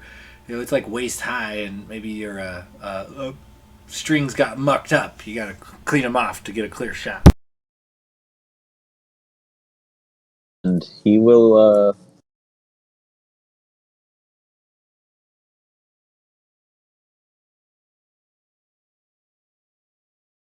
He's just gonna, when he misses that shot, he's gonna put his crossbow away and pull out his rapier and dagger in his offhand and just stay where he's at, but basically like be ready. So I guess it would be taking the bonus action dodge, or is that a no, that's not a bonus action. Never mind. He'll just stay where he's at, but he'll basically just swap weapons with his bonus action, and that'll be his turn.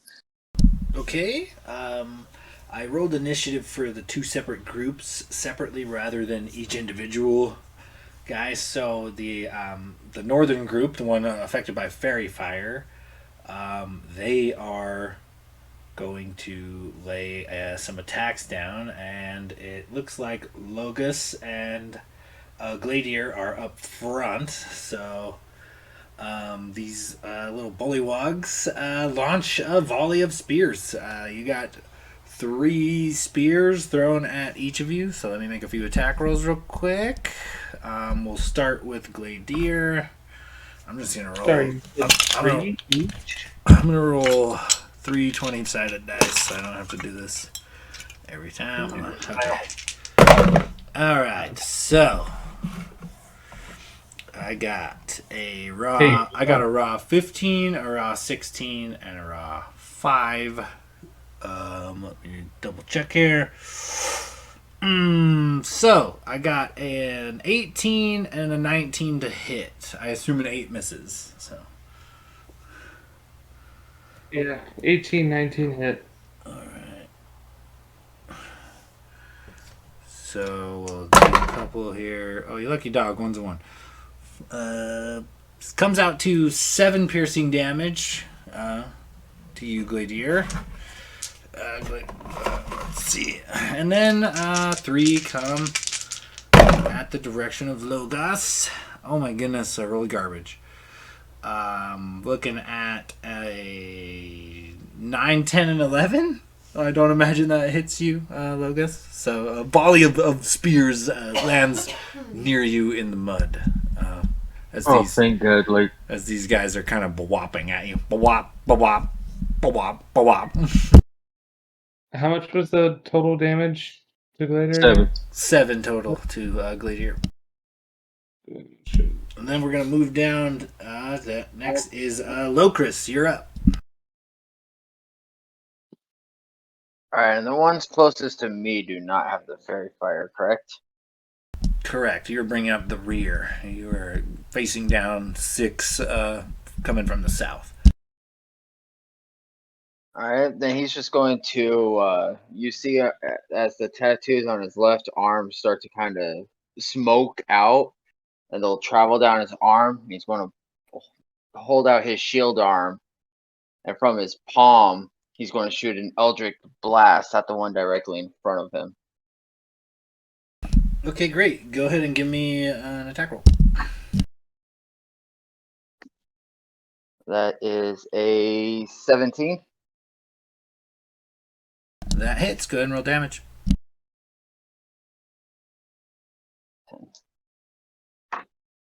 That's 3 plus 5 for 8 points of force damage.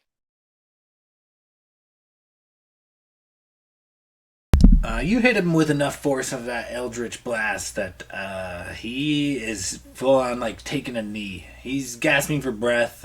You know, it looks like maybe you hit him hard enough to dislocate one of his arms. Like he's not long for this world. And then I'll step back 10 feet to kind of get almost back to back with Blade.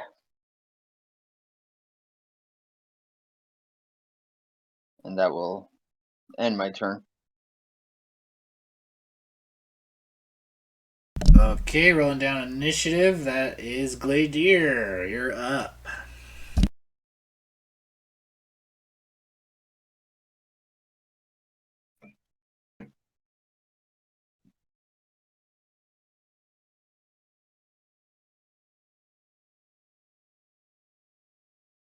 You might be muted, buddy. Sorry. Yep, I was muted. I'm the orangish dot on the map, correct? Correct. Upper right next to the blue. If you guys click the pinned messages, I pinned the color code chart for all the characters, by the way. Did you beautiful soul? So I'm just gonna take. I'm gonna drop the heavy pack to the ground, and then take.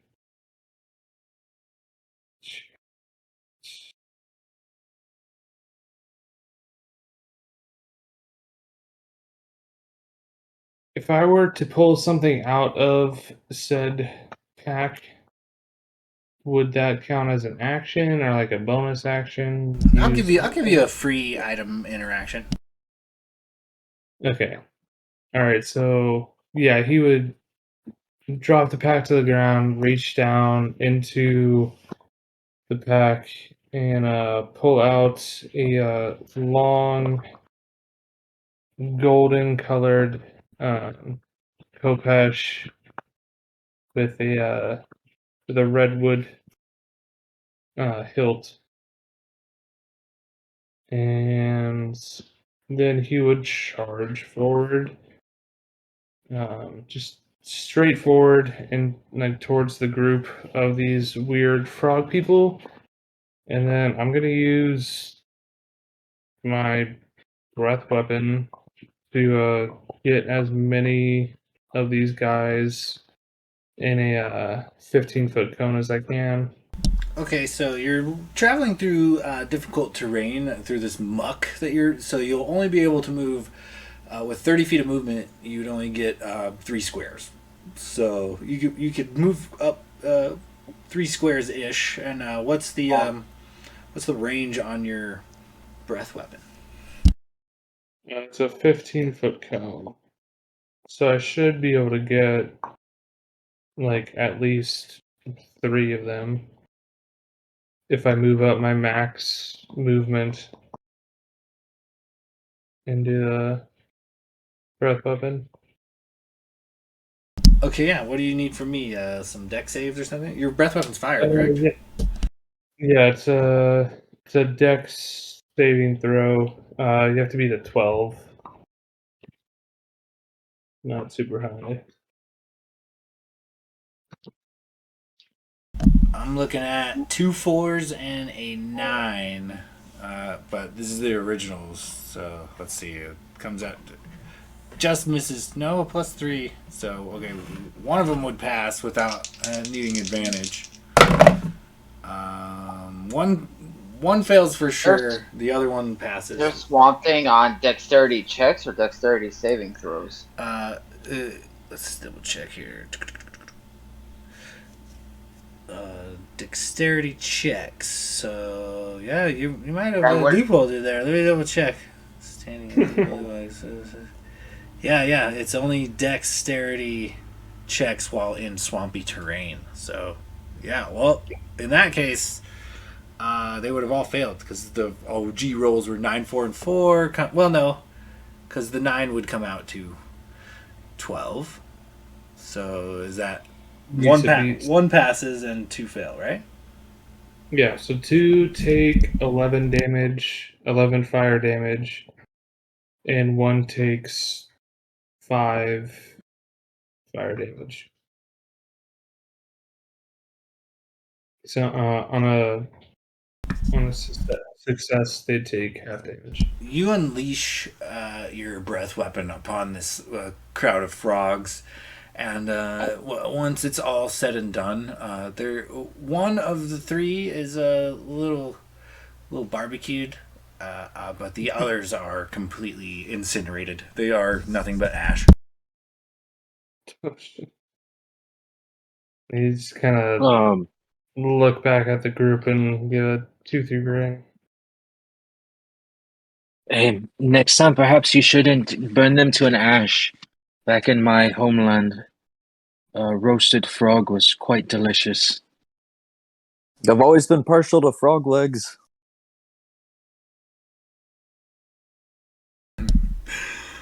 They look terrified. The next group will be the southern group of bullywogs moving. Unfortunately, it's looking a lot like Locris is the closest target. So Locris, all fucking 6 of these dudes whip javelins at you. We're looking at a 11, a 6, and a 10 for the first 3. I'm assuming those 3 miss. Yep. And then we are looking at a dirty 20, a 15, and a 6. Only the dirty 20 hits. Okay. 5 total piercing damage as a pile of these wooden javelins just stick into the mud all around you. And now the bottom of the order, which will be Logas. I want to take out that slightly roasted bullywug, and I want to aim so where I don't take out any vital parts of its meat, maybe like in the neck or something. Let's see. Maybe perhaps we can save this one later. This one looks like it'd be quite plump and delicious, and you've already kind of roasted it for us.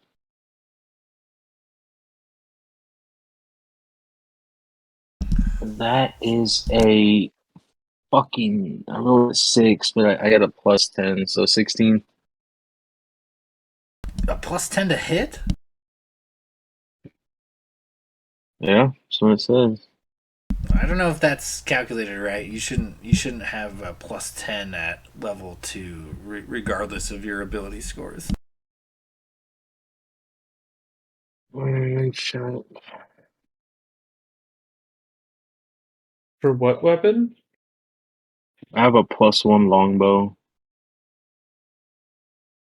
Yeah, plus 10 on the plus. Well, yeah, what's your dex? I mean, you might have an ability that could bump it up to that, but that shouldn't be raw. That's would be pretty a excessive plus- for level 2.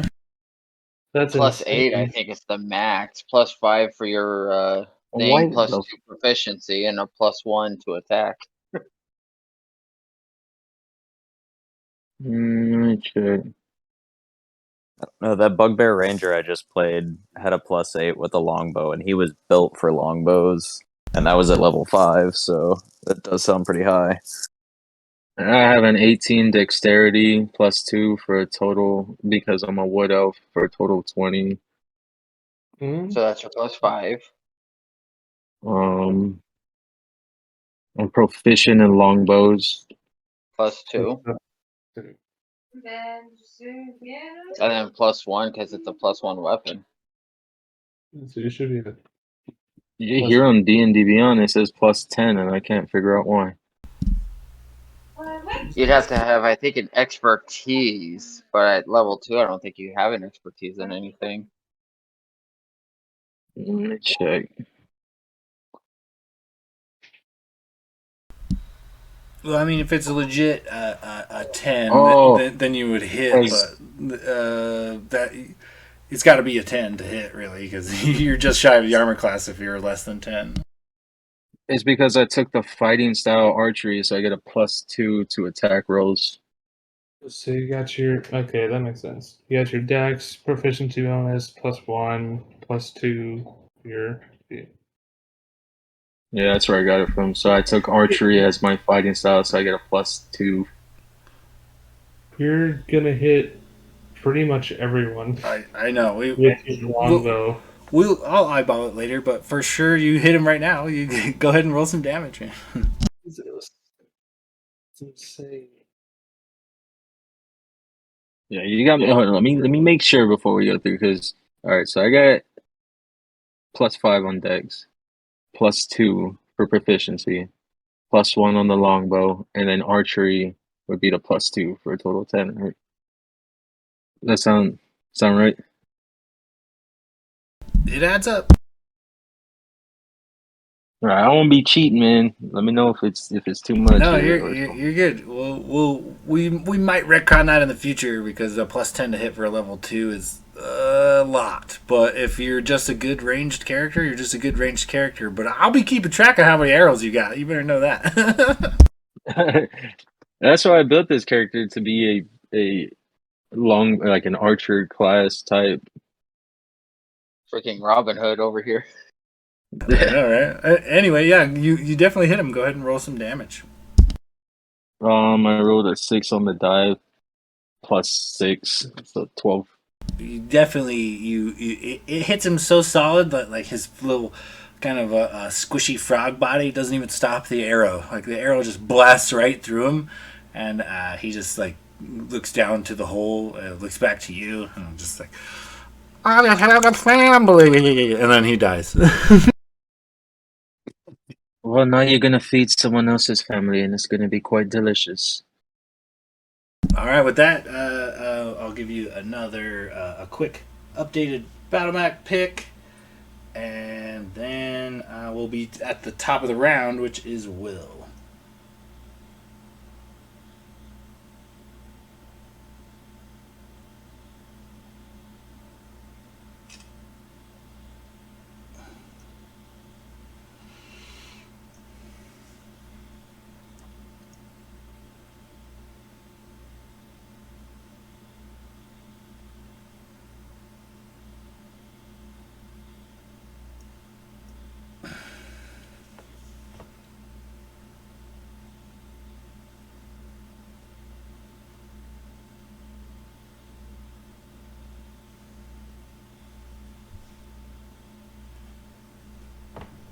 All right.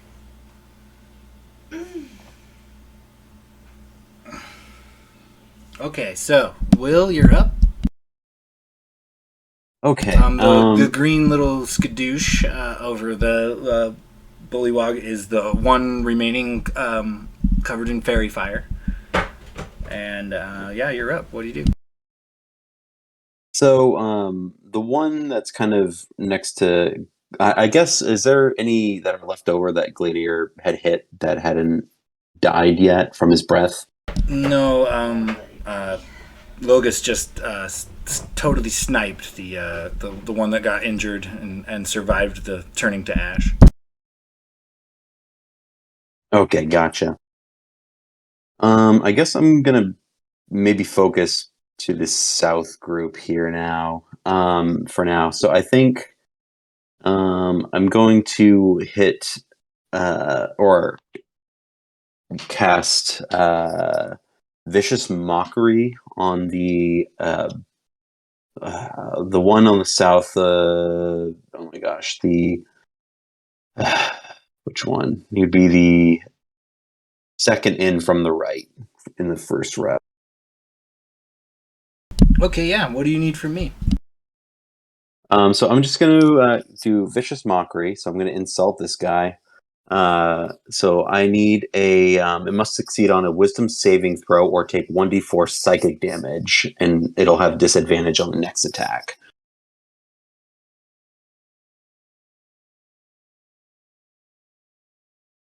I'm looking at a. You said Wisdom saving throw? Wisdom saving throw. It's Yeah. raw, but it's an 18. Sorry, bud. Some bitch. Well, I'm still going to call him a degenerate, foul-mouthed parasite. And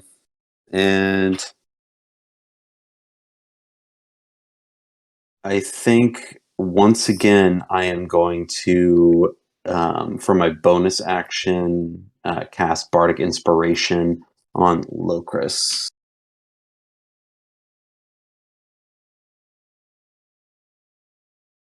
Okay, so don't forget, Locris, you've got some Bardic, and so do you, Renwick.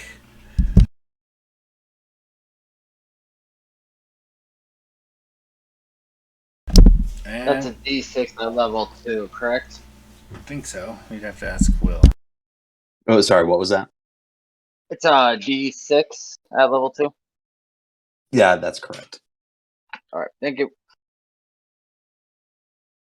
Thank you.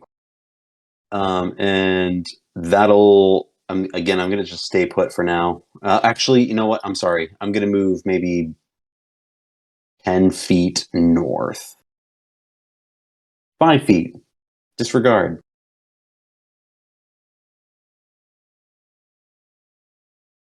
Okay, and next up will be Renwick. Renwick just got rapier and dagger out, so he's gonna move up alongside Gladier to the south because he only has 10 feet of movement because his movement's 25, and since it's halved, that sucks. But he's gonna get up next to him. Okay, I'm sorry. I was loud in my neck of the woods for a second. Could you repeat that? Sorry. He's got 10 feet of movement because of the difficult terrain, so he'll move up, move down south alongside Gladier, I guess on the west side of Gladier, and he'll use the dodge action as his action, and just basically, like, with rapier and dagger, kind of get ready for an oncoming attack. Okay, so you want to stand next to Locris is actually the one facing the south. So you're talking about heading south to stand next to I'm sorry. I'm looking at the color wrong. No worries. I figured it was something like that. Okay, I was just making sure I was putting you in the right spot. Yeah. So he'll move down, use the dodge action to get ready. Actually, I can bonus action dash. I forgot about that. So I will move twice as far down toward the southern frogs, and then dodge action, and that'll be my turn. Okay, great. Yeah, you move like down right. You're about 5 feet away from. You're not quite combat, but it's one square away from some combat. Sweet. Okay, but next will be the frogs, the bullywugs up north. One moves to. Two of them actually move to engage Gladier. Let's move these around a little bit. And you notice that the one kind of off to the side, though he's got a pretty good distance, in this rough terrain. These are pretty small. Bullywugs are not very big. They're only halfling size. But you notice that with one powerful jump, it easily clears most of the chasm. And Gladier, you have a trio of bullywugs fall upon you. I'm going to make some attack rolls on Gladier as they roll in. Oh, okay, hold on a second.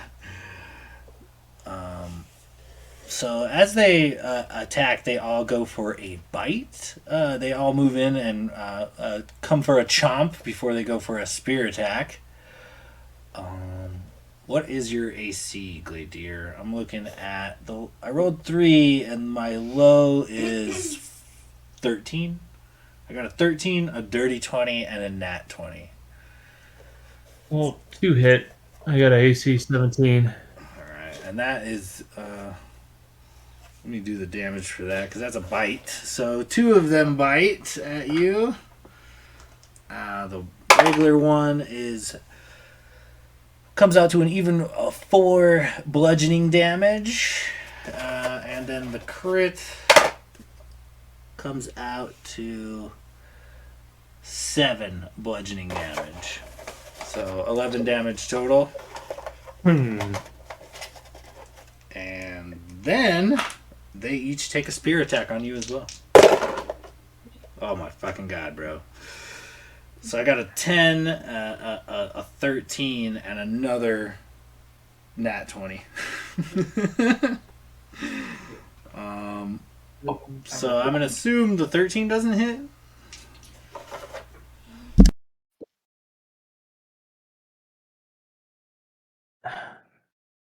Yeah, sorry. 13 misses, but the dirty and nat 20 definitely hit. Okay, so you're looking at... Oh man, this is a fucked up go at it, but you're looking at an additional 11 piercing damage as these 3 frogs each bury their spear tip into your chest.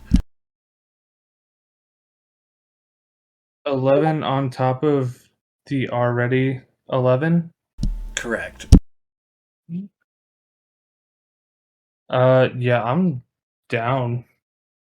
You guys see these frogs just kind of mob on Gladier, and they just kind of overwhelm him. They're coming from all directions, and the 3 of these tiny guys managed to spear him into the mud.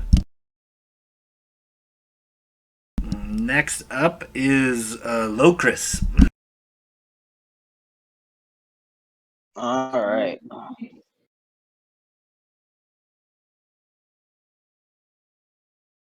Well, Chris is going to.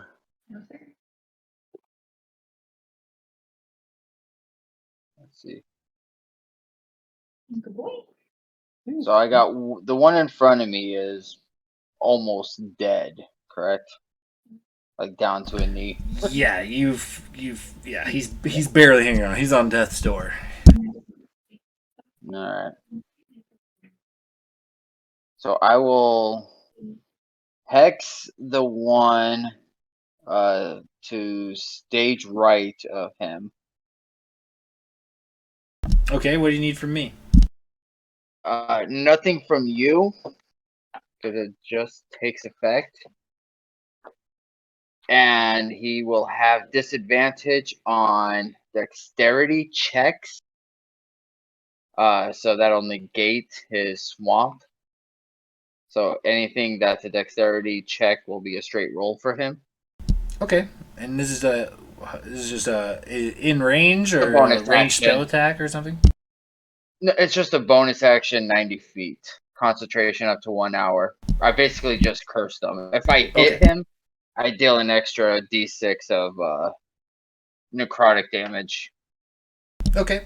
But I'm not going to target him, and I'm going to send an Eldritch Blast at the one I already have on Death's doorstep. Okay, go ahead and give me an attack roll. 14 plus 7 for 21. That'll hit. Go ahead and roll. You probably kill him automatically, but maybe not if you get a 1.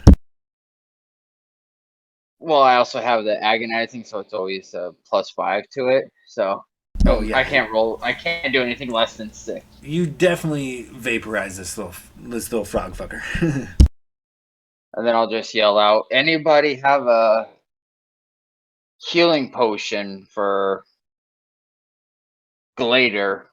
And that'll end my turn. Perhaps if we make it out of this situation, I have something that could help him. Is Glader the only person with magic heals right now? Just curious. Warlocks I don't heal people. We kill people. Right. Don't tell him, Will. Okay. He's gonna start focusing on us. I mean, I have no healing. We have 0 healing. And the giant red worm comes in through the other side. No, just kidding. Gladiator, that's your turn, but you're down, man. Give me a death saving throw. Here we go. Shit. Yeah, it fails. Nothing All like right, a man. first session That's one PC fail. death. If I wrote this whole arc for you and you die on the first episode, that's a dick move, bro. Just for the record.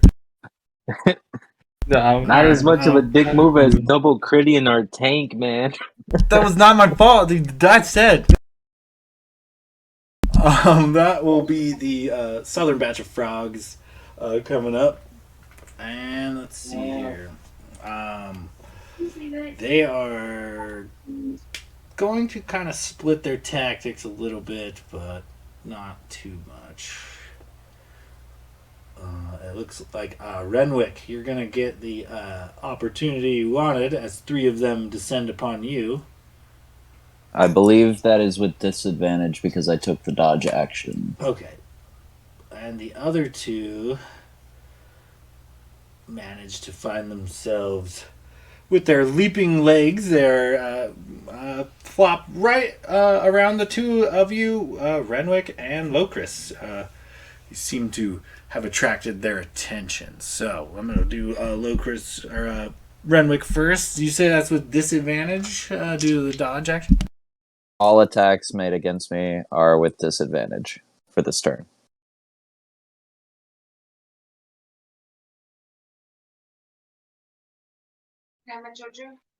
Absolutely, honey.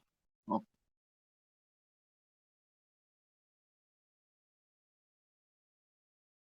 Okay, so I did get a dirty 20 regardless, but only 1 out of 6 attacks. They both take a bite and a spear attack at you.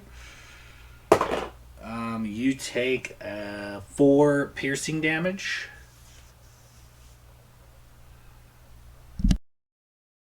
And then now I'm going to turn my attention to Locris. A couple of bite attacks. We're looking at a 13 and a dirty 20. So I'm going to assume the dirty 20 hits. Rolled a 1 on the damage, though. Not bad. So two bludgeoning damage from the bite. Locris. A couple spear attacks at you. Does a 16 hit? Does not. Okay, they both miss with their spear attacks. So just one good chomp from this not so friendly bullywog. I made up for killing one guy by epically sucking on damage on the other. And then we go to the bottom of the round. Logus, that's you.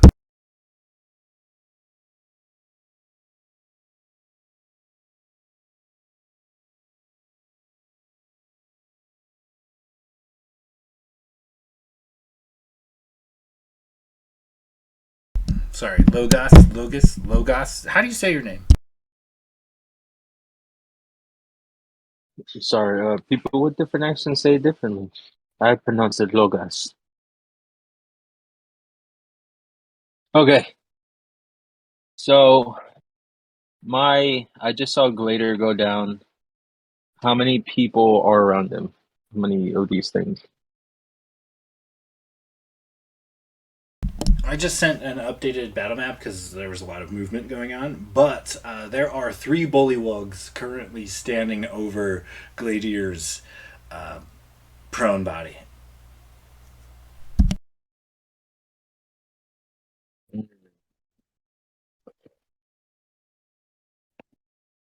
Um,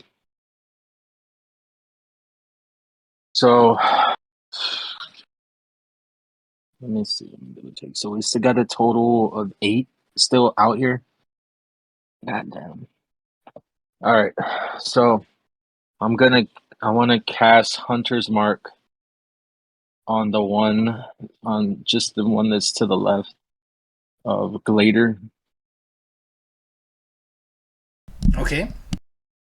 That gives you like Um, advantage and extra damage. Yeah, so things are getting a little bit hairy. These frogs remind me of the ones I used to track in the woods back home.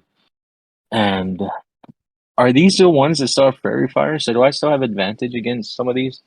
The one in the center of the 3 that are standing over Glader, one in the center still has fairy fire from the bard. Okay, well, do you mind if I retcon it and Hunter mark that one? Yeah, go ahead. Okay. So let me mark that down because that is a spell. All right, just so you know, Hunter's Mark, you choose a creature you can see within range and you mystically mark it as your quarry. Till the spell ends, you do an extra 1d6 damage to the target whenever you hit it with a weapon attack. And you have advantage on perception or survival checks you make to find it. And if the target drops to 0, you can use a bonus action on your next turn to move the mark to a new creature. Oh, nice. Very nice. Okay. Okay, so I'm gonna roll on that one.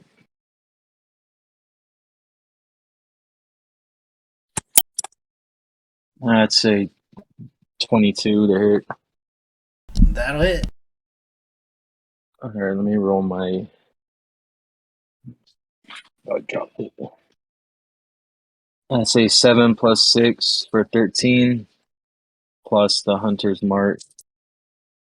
Well, hold on. Let me re-roll that because I have advantage on it. The whole point. It's worse. I rolled 13, and then Hunter's Mark is 1d6, so that's a total of 19 damage to that one.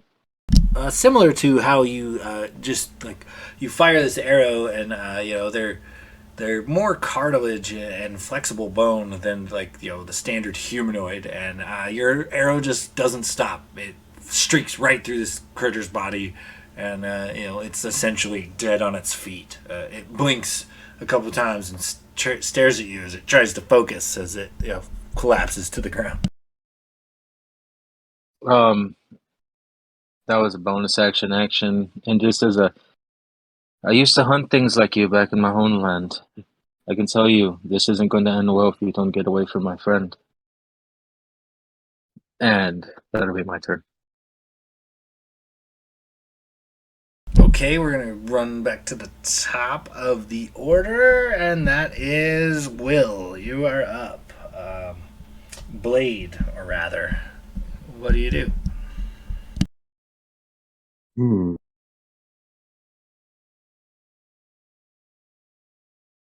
So there are 3 currently around Gladiator right now, and he's prone.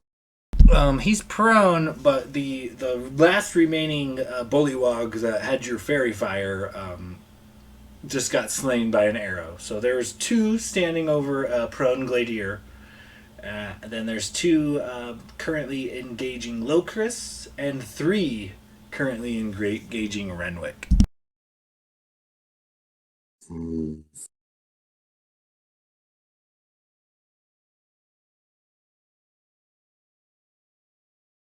Okay. I am going to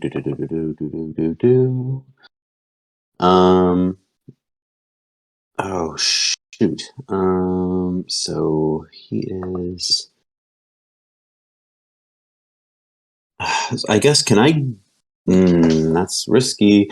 I guess can I get up to Gladier to touch him? I think I'm within. It would be 20 feet. I don't know if I can. If I move that, I might be just short. Due to the difficult terrain, I assume you have 30 feet of movement, but your movement is halved. So, as just a regular movement action, you can only move 3 squares. You can take a dash action, which would allow you to move 6 squares, but that is like taking your standard action and converting it to movement. Okay. All right. I am going to cast on those two that are surrounding Gladier, Bane, a first level spell. Okay, and what do you need from me? Like a wisdom saving throw or something? It's a charisma saving throw. Up to 3 creatures must make a charisma saving throw. If they fail it, let's see. Whenever a target that fails the saving throw makes an attack roll or saving throw before the spell ends, the target must roll a d4 and subtract the number rolled from the attack or saving throw. Well, they get a -2 charisma, so one has a 3 and one actually has a -1. So you definitely got that. I'll make a little dot next to them on the map so I don't forget that they're Bane. Perfect. And man, I feel like I'm burning through stuff, but I guess I'm once again going to, for my bonus action, cast Bardic Inspiration, but this time on Gladier to help him with the with his saving throw. Does that count for his for if he's dying there for his saving throw? Technically, it's a saving throw, but yeah, I mean, I guess you could do that. Is there anything in the rules against inspiring unconscious people? I don't see why you wouldn't be able to use your magic. Oh, you know what? Maybe not, because it says he has to hear it. So if he's unconscious, I don't think he can. He's definitely Yeah. in between worlds right now. I was Googling the same thing, and the general consensus is no. But I mean, you can always DM and homebrew it that it's allowed. Like it got to his deep consciousness.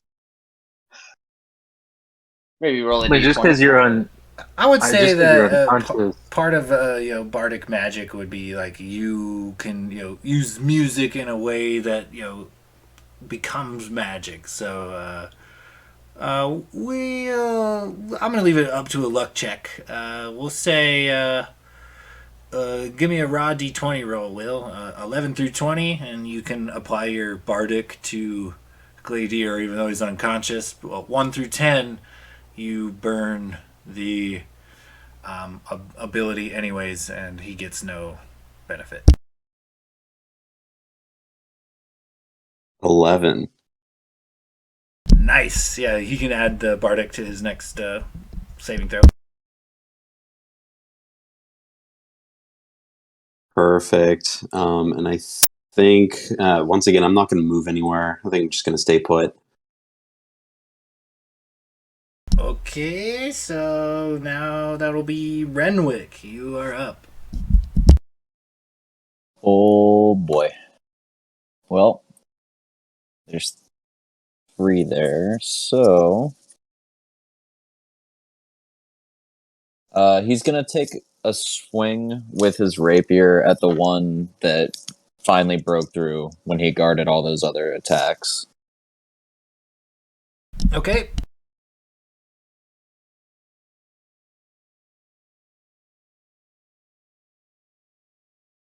Plus 8 for an 8. 16.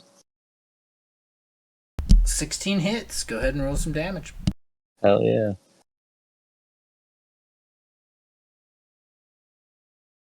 Fuck. roll a 1 on damage for 7 total. I And mean, then- you give him a good hot a blast with that rapier of yours, and he's worse for the wear. He is almost taking a knee and gasping for breath. You hit him pretty hard. He's not long for this world.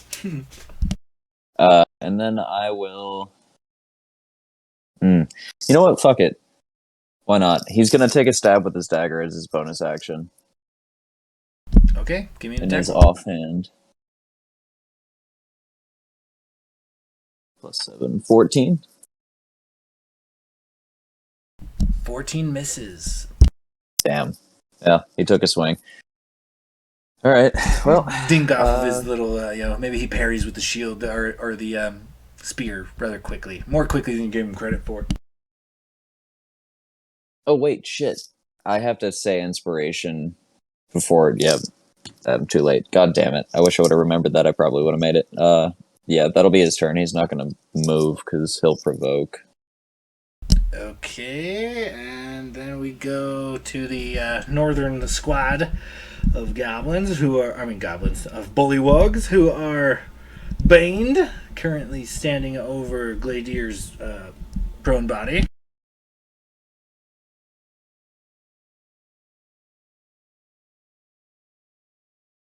Seeing that Gladier is no longer a threat, they both move into and attack Logos. They both are now within range of you. One takes a giant leap, another one takes a step, and then a giant leap. And Logos, you find yourself in melee combat with a couple of bullywugs. So their first bite attack, we're looking at a 12. My high one's a 12. I assume 12 misses. That misses. We're going to do some spear attacks. And 14 is my high one there. There's a 14 hit. No, that misses. Okay, so they've moved in close. I didn't have to use Bane because they didn't even hit you in the first place. But they take some wild swings and wild chomps, looking quite ferocious. But that is that for them. And next up will be Locris. Hey, DM, before we move on, is there any rule against like using the bow at that close? Is it at disadvantage, or is there anything like that? Like point blank using a bow. I think that there's a feat that gives you advantage for or extra damage or something for using a bow point blank, but I'd have to look that one up. I want to say. I know in 3.5 it was definitely, definitely a thing, but I don't think there is any in 5e that I'm aware of. If you guys want to vet that, but I'd say until proven otherwise, no. Using a All bow. right. Yeah, I got In ranged 5e, attack when they're within 5 attacks, feet. they have to be outside of melee range. Otherwise, it's disadvantage because the thought is, as you go to aim and pull back the bow, they'd be able to just reach over and knock it to the side. So you roll at disadvantage if they're within melee range. Yeah, I guess we'll have to roll with the rules as written on that one. Yeah, I do think there's a feat like sharpshooter that gets rid of some of those. Yeah, I know there's a feat where it does something fancy for point blank range. I just can't remember what it is off the top of my head. All right, I just want to make sure so be playing fair. Yeah, okay, so Locris, I believe you are up. You are currently engaged with a couple of bullywugs. What do you do? So this one that's to my left or stage right looking at it, is that the one I have Hex? Yes, correct, because you killed the other one with your Eldritch Blast, so I'll put a little dot next to him too so he didn't forget. I will attack him with my Morning Star. Okay. That's a 24 to hit. For sure hits.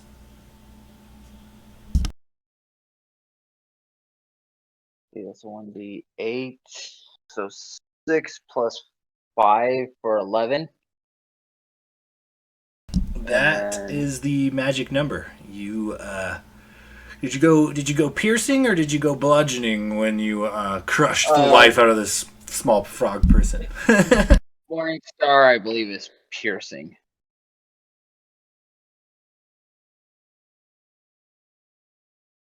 You give him one good wet thwack, and bits and chunks of frog come with it, but most of the frog body collapses to the ground. And then I'll use my bonus action to transfer the hex to the other one in front of me. And in an infernal, I'll just say, "You're next," in a demonic sounding voice. You don't know that it could understand you, but it definitely, it's definitely a frightening, guttural language, to be sure. And that ends my turn. Okay, after Locris, we're looking at Gladier. You're currently bleeding to death in a giant, mucky, shitty pile of mud. One of the bullywogs was even so nice as to just straight leave the spear in you as he moved on to murder your companions. Go ahead and give me a death save. Don't forget you have Bardic Inspiration.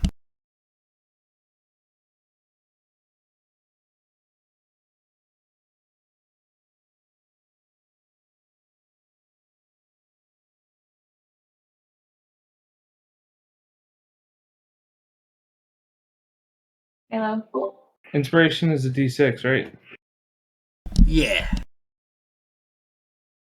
Hey, yeah, success. At a 12. Alright, so one fail, one success. You're kind of sort of choking on your own spittle. We don't know. You're face down in some mud. Well, I guess we'll find out. Don't know what you did. No, sir. We're gonna move on down the southern patch of frogs there. We've still got 3 on Renwick, so Renwick, a trio of bite attacks is coming at you. We're looking. Oh fuck! I got another nat 20, and then a 21, and then a 6. So the regular hit will be 4 bludgeoning damage, Renwick, and the crit will be, oh you lucky dog, 7 damage. So 11 total damage. That's 3 times I've got 11 damage. That's weird. And then after the initial 11 damage, they all come at you with spears attacks as well, Renwick. We are looking at a nat 1, a 8, and a 23. Jesus fucking Christ. That one will be a 6 piercing damage to go on top of that. And then the lone bullywug will square up with this tiefling. He's going to a chomp attack. That is an 8 to hit. That's a miss, I assume. And then the spear attack, 14 miss.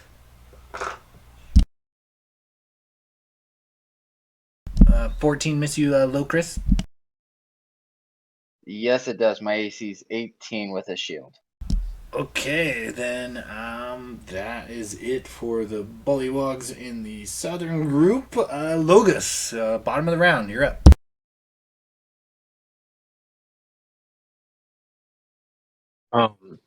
Did Glader did you pass your last death save? Yeah, he has 1 pass, 1 fail. Ah, and I have 2 right on me, right? Correct. There are 2 bullywogs currently engaging you in melee. What would you call it to pull out my short sword? My short swords. What that is that a free action or is Yeah, I that? mean, if it's in your pack or something, you guys are somewhat seasoned adventurers. I'll give you a free object interaction. Okay, then so I'll put my bow on my back and I'll pull out my. I have on my. It's on a sheath on my side. I have 2 short swords. Um, so as a bonus action, I'm gonna move my hunter's mark to the one right in front of me, and then I'm going to attack him. Okay, yeah. Does Bane affect armor class as well? No, I think it'll. Oh no, that's slow. Okay. It Yep. affects All armor right. class. Go ahead and make an attack roll. That is 15 to hit. That'll hit. Oh, thank God. Okay, so that's only a D6. That's actually 2d6 because 100 is not.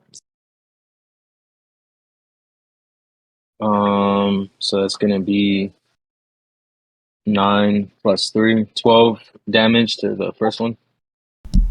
You just straight cut him down. These little frogmen are not as hardy or as scary as they seem. You one good cleave and you get it almost entirely through the critter's body. He drops into a slump. Oh shoot, I forgot. I used my bonus action to do the hunter's mark, so I can attack. Yeah, it's my turn then. Okay, after Logus, we go back to the top of the round, which is Blade Silverstring. Let me drop a new battle mat pick, and then you tell me what's going on.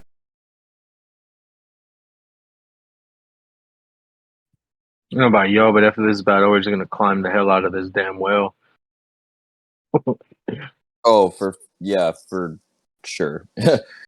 We could short rest to get enough health to get us back out of the fucking well. Like, yep, there's nothing down there. You come back, you're That's just like, nope, your town's fucked. See you guys later. I'd start packing. We'll see ya. Okay, I dropped a pick in the map. That is the new one. Will, you are up. Okay, I think I am going to engage the bullywog or whatever it is there that is next to Logris. Is that the name? The guy standing next to you is Logus, and yeah, Logis. yeah, he just dropped one with a sword swing. I think I'm gonna go in and attack with my rapier if I can. Yeah, you got to take a little bit of movement to get there, but you for sure can stand next to Logus and take an attack if you like. Okay. So for a hit, I have 25. That'll hit. Go ahead and roll some damage. And for damage,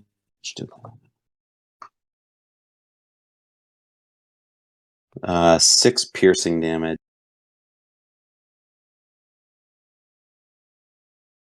Yeah, you give him a good, thorough jabbing, and he didn't quite take him down to his knee, but he's definitely bleeding profusely and now favoring one side.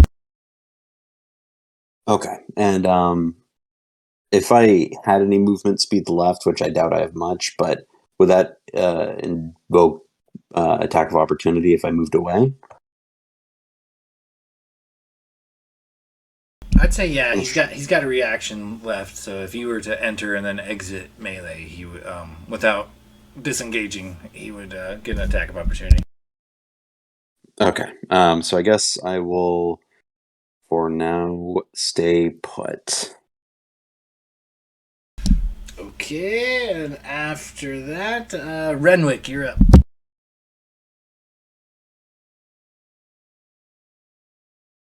You are surrounded by a trio of very angry bullywogs who I never pictured frogs to have teeth, but they have a bite attack, so they must have some kind of teeth. Strong jaws, I guess. Yeah, he is like on death's door. Like blood is coming out of his mouth at this point. He's like barely standing, and he calls back, and he's like, "I think I could use some help." And he just takes a swing at the one he had previously injured as like a a last ditch effort. Okay, give me an attack roll.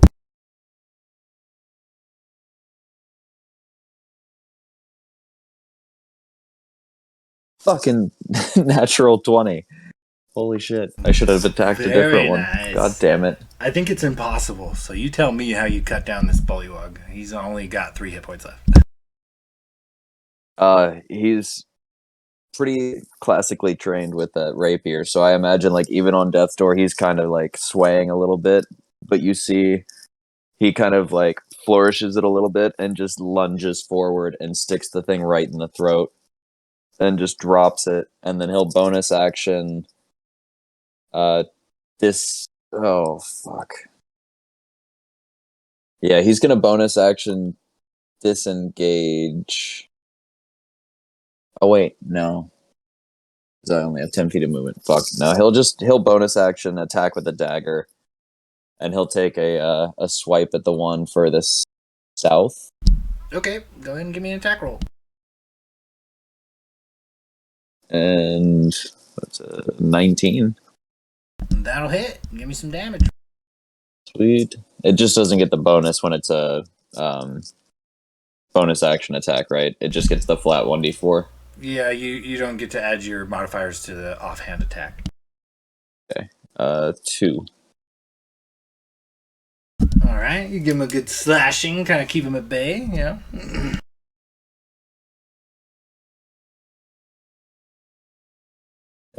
Yeah, that's his turn. Okay, and after Renwick is the bullywog that is currently tangling with Logos. I think he's just gonna take a couple more cracks at Logos. So, we're looking, a dirty 20 for a bite attack. I assume that's gonna hit. Miss. Hold on, let me just, okay, so 5 total bludgeoning damage from the bite attack. He comes at you with a spear. That's going to be 19. 19 hit. Oh yeah, that hits. And that's going to be 6 additional piercing damage. And then we move down to Locris. You're up. Alright. I am going to take a swipe at this douche nozzle right in front of me. Okay, My give me an morning attack roll. star. That's a 18 plus numbers. Definitely hits. And that'll be 3 plus 5 for 8 damage of piercing damage. Plus 1 point necrotic. That blow is a hefty one indeed, and you bring him down to 1 knee. He too is on death's door. And don't really have a well. I'll use this turn to take my. No, I'll just hold off. All right. Yep, that'll end my turn.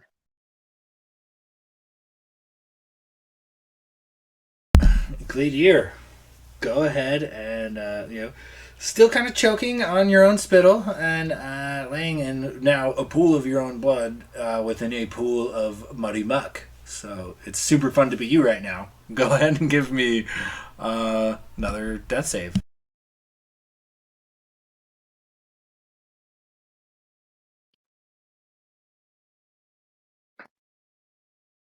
That's a failure.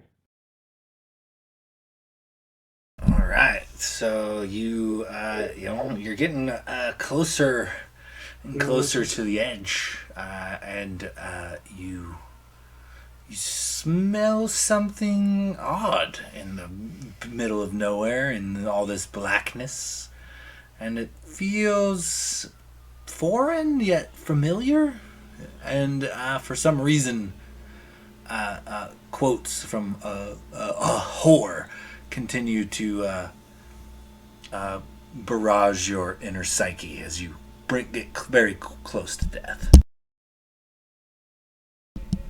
After that, it is the Southern Squadron's turn. They have one on Locris. Wait. No. Yeah. Wait. One on Locris, so let's give him a... that will be a 21 to hit with a bite attack. That is 3 bludgeoning damage, Locris. He comes at you with a spear as well. And that is going to be 9 to hit. So I assume that misses. So just the bludgeoning damage from the bite. Got it. Then it goes to the 2 that are doing battle with Renwick. A couple bite attacks coming at Renwick. Got a dirty 20 and an 11. Dirty 20 hits, so he's dead Ooh, or unconscious. I rolled a 1 for a total of 2 damage. Literally have 1 HP, so it wouldn't matter. A chomp attack from this bullywug takes Renwick down. He, like Gladier, is now laying in a puddle of mud. Ooh, or something like that. I don't know. I think I was disturbed. The other bullywug will make an unsuccessful ranged attack on Locris. And then we're going to move on down to Logos. Logos, you notice while fighting this bullywug in front of you, another one of your comrades goes down. Not only is Gladier looking rough, but the bullywugs have taken down Renwick as well. You're up. There's one guy in front of you, and next to you is the bard. What do you do? Would I know that if he takes an attack of opportunity, does he try to bite or does he usually attack with his spear? I'd make it a bite attack. Okay, I'm gonna move out of his range then.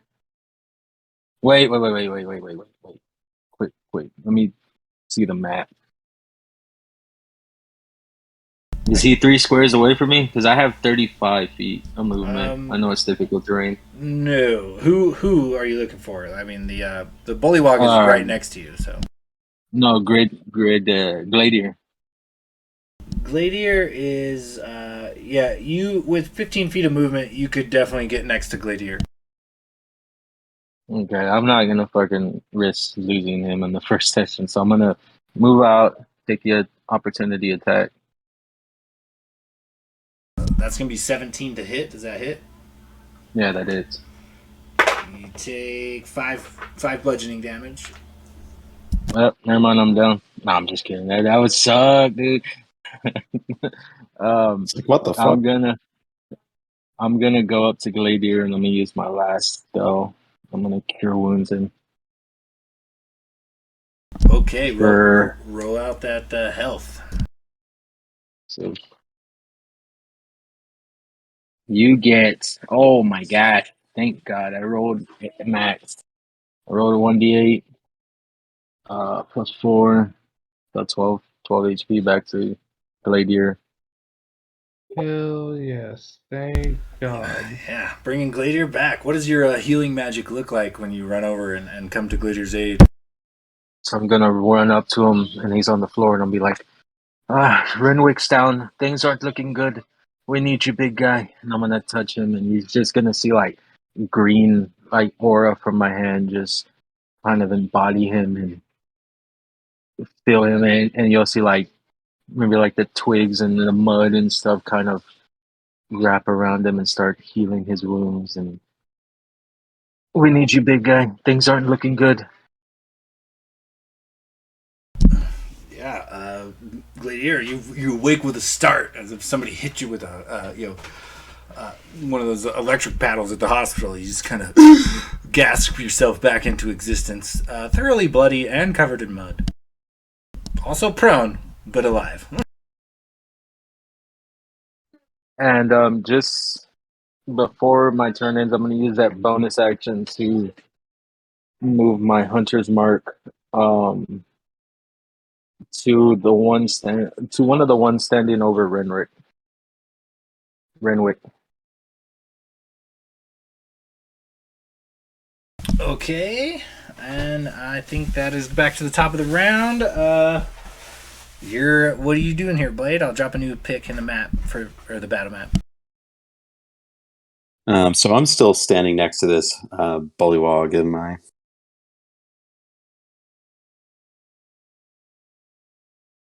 Yes, he was engaging Logos, but Logos took off, and so now you are squared up with this bullywog. Well, I think I'm gonna try to go at him with the rapier here. I'm gonna go down on this motherfucker. Okay. I don't know what you got to roll to blow a bullywog, but we'll see. Go ahead and give me an attack roll. Okay, attack roll. Please, sweet Jesus. Does 23 hit?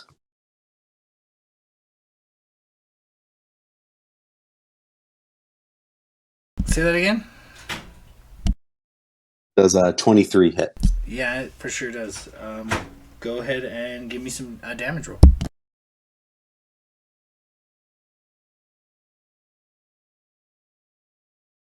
That is 5 piercing damage.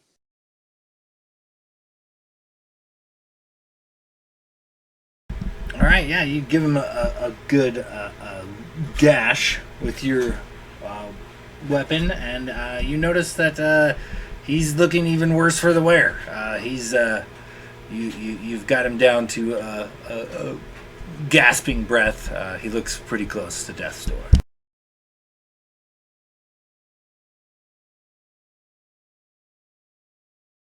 All right. I think. Can I do anything else? But I don't think I should. I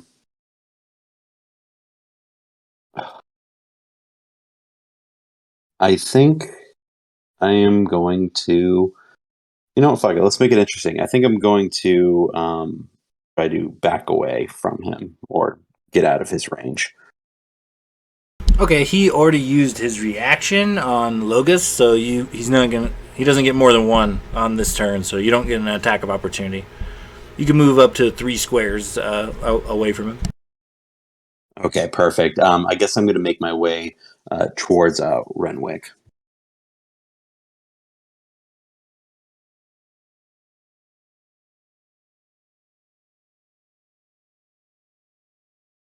Okay, great. He's still a bit away, but you're heading in the right direction. Anything else? No. All right. Well, going down to Renwick. You are currently gurgling and laying prone in this mucky mud pit. Go ahead and give me a death save.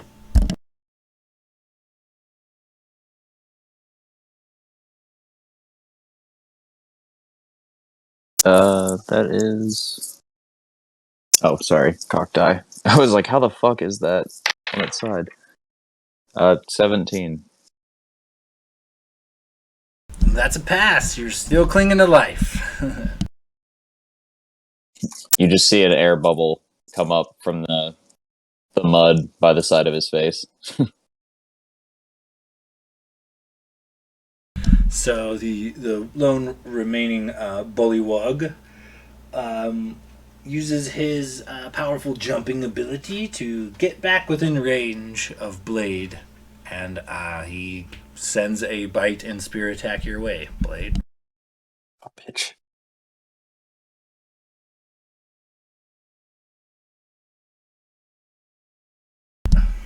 Okay, so a bite attack. We're looking at a 22 to hit. I assume that hits. Just hits. And fuck me.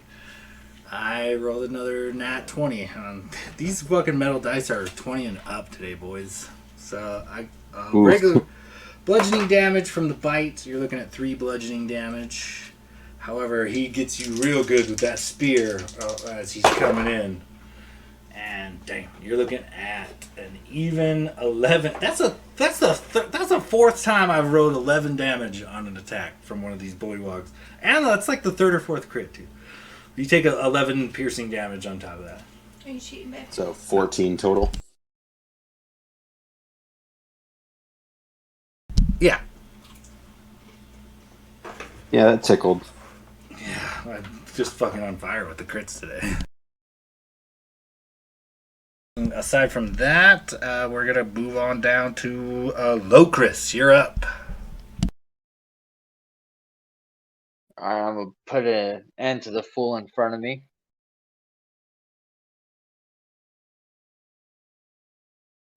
Let's see.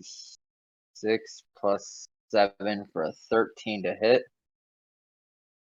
Just misses.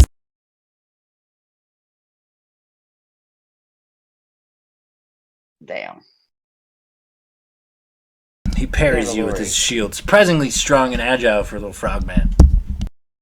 Well, I had a feeling I should have used that bardic inspiration, but oh well. Alright, well, that ends my turn. Okay, moving on down. Gladiator, you're welcome back to life, to the land of the living. You're up.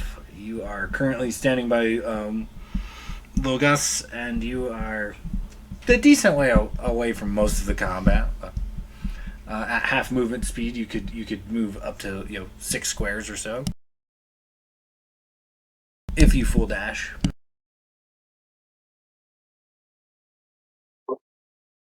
All right, and crap. Who's down right now? Renwick is down. Nobody else is down and out at the moment, but Renwick is for sure prone and gurgling sweet nothings into this pile of muck. All right.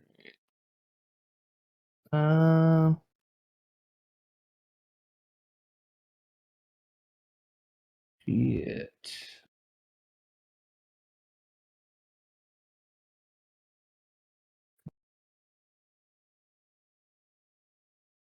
Okay. Yeah, that's not good. And he's surrounded.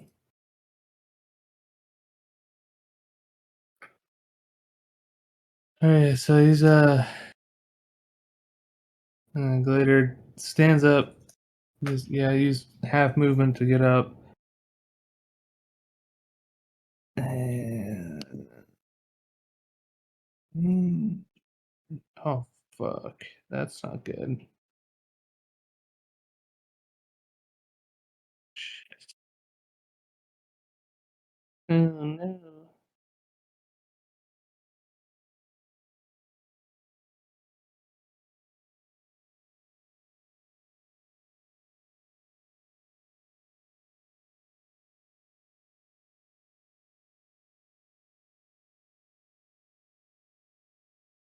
Is the last map you sent still accurate according to enemies? Are they still there's still 4 left? Correct? Correct, still 4. The one battling Blade is mortally wounded, and one of the ones standing over Renwick also has been taking a little damage. Oh, fuck.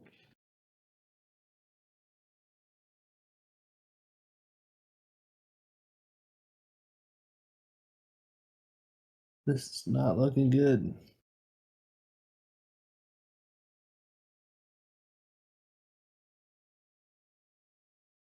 All right, I'm gonna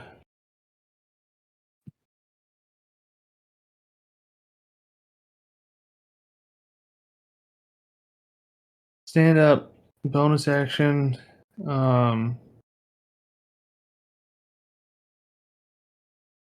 Grab my pendant hanging around my neck. Kind of glows with like a bright golden light, like almost sparking a little bit with electricity. And then point my hand at Locris, and you see like a shimmering field of light kind of envelop his form. And I'm casting Shield of Faith at first level. So you get a +2 bonus to your AC for up to 10 minutes. Locris. And then I'm going to use my movement to move up to the closest little frog person and take a swing at him with my Kopesh.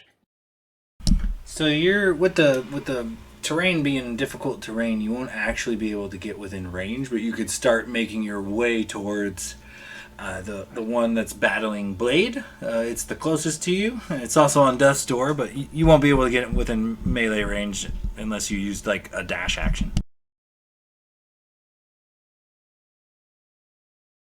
Yet. That's fine. I'm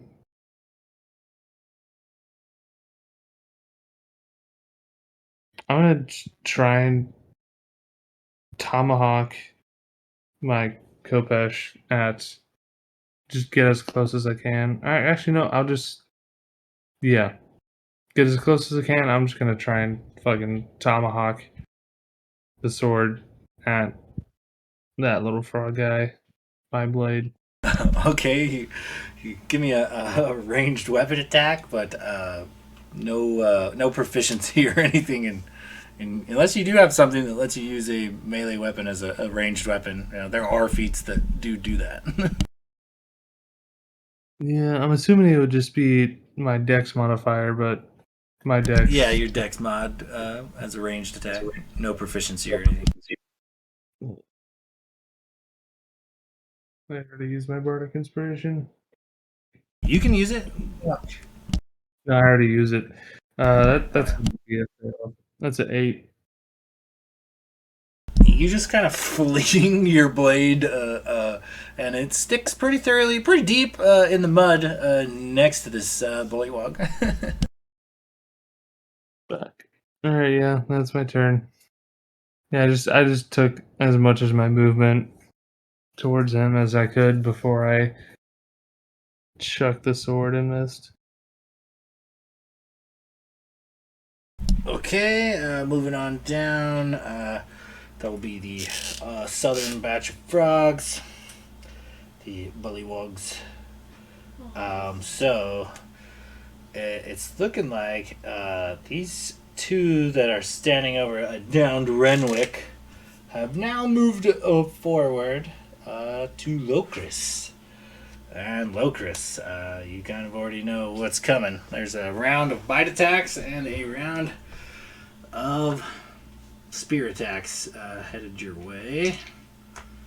I got a nat 1 and 2 16s that become 19s. 19 hits, I assume.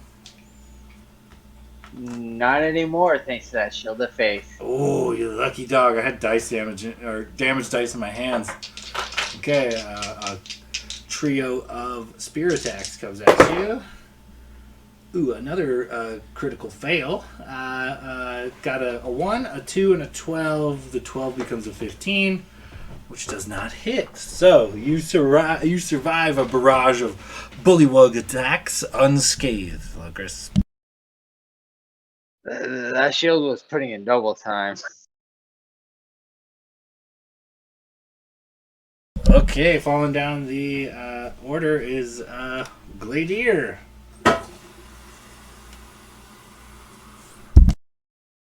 Right.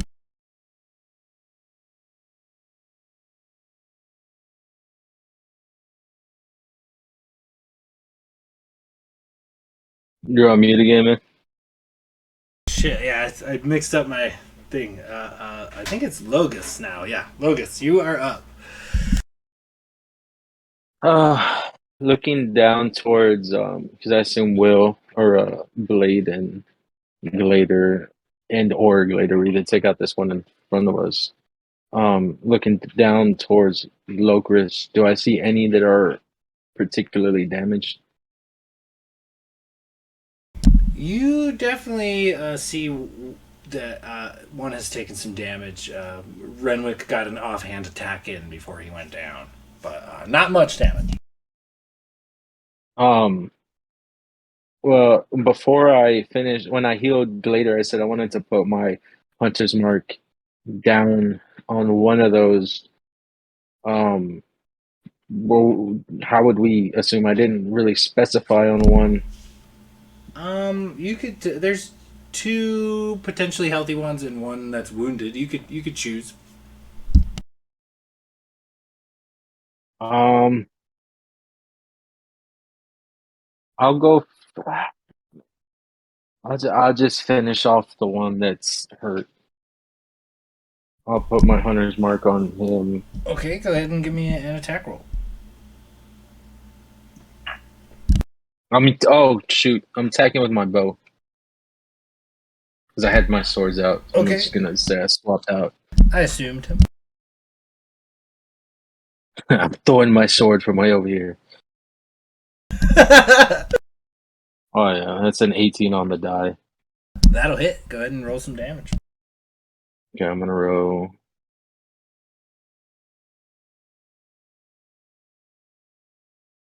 That is a 10 on just a straight bow.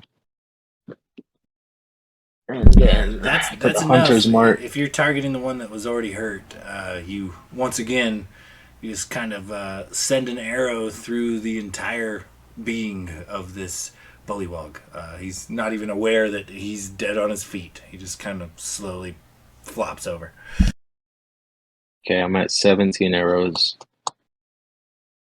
I'm gonna, and then as my last bonus action, I'm gonna move the Hunter's Mark to one of the healthy ones, and that'll be my turn. Okay, Logus. That is it. We're gonna go back to the top of the round. That is. I dropped a new battle map in there. Now we are. It's Blade. You're up. So is that one, that bullywog, still in front of me? Correct. He's mortally wounded, but he did. He is still engaging you in melee combat. All right. Well, it's either him or I. I feel like this guy's going to take me down in the next round if I don't get him first. So I think I'm going to try to poke him with a rapier. Okay, go ahead and give me an attack roll.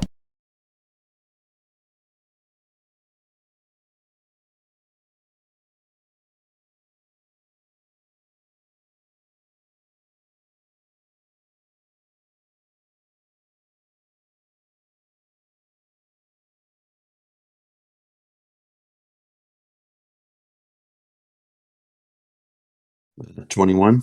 That'll hit. Go ahead and roll some damage.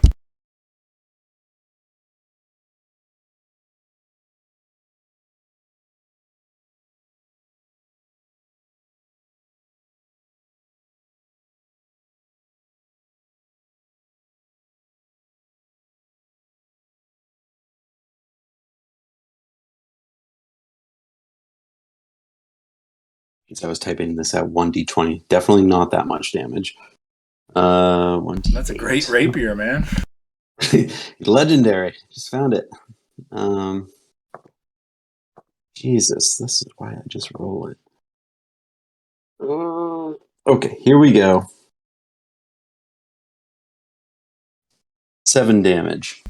You find as you kind of before you plunge, it's a little too easy to plunge a rapier through these bullywug creatures. You hit true and you bury it to the hilt within this bullywug with ease. You figured it would have a little more tension or something, but yeah, you glide through like hot butter all the way to the hilt, and he collapses onto the mucky floor.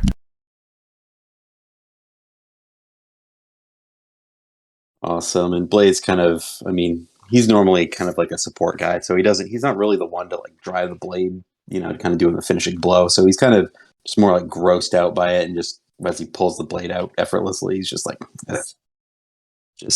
Yeah, grossed out. And I think after that, I'm going to use my all my movement to kind of go towards the rest of the group there, the 3 or 2 remaining bullywogs. Okay, yeah, it gets you right up next to him. Actually, I'm sorry, maybe not right next to them. I shouldn't be so ambitious. Maybe like 10 feet away. Sorry. No worries. Okay, yeah, you come up a couple of steps, a couple of squares towards the remaining combatants, and after, is there anything else? Is that it? No, that's it. Renwick, man, this gurgling blood-flavored mud with this, it must be a delicacy down here because there's quite a bit of it in your face and mouth at the moment. Go ahead and give me a death save. 14. You're leaning in the direction of better health. That's 2 successes. You are a little closer to stabilizing than you are to death's door. After Renwick would normally be the northern band, but you have eliminated them, so we are going to go straight down to Locris. Locris, there are 2 remaining bullywogs. Both seem to be engaging you in melee combat. What do you do? I am going to move my hex from the dead bullywog to the one right next to him. And I'll take a swing with my Morning Star. Okay, great.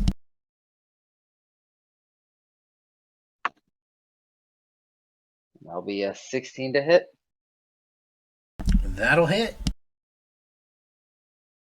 There goes the inspiration. Let's see, that's 6 points piercing damage with 6 points necrotic damage. Once again, the brutal crunch of your Morning Star brings a little bit of frog with you upon the recoil, but for the most part, most of the frog collapses to the muddy, mucky floor. And then I'll just look at the last one.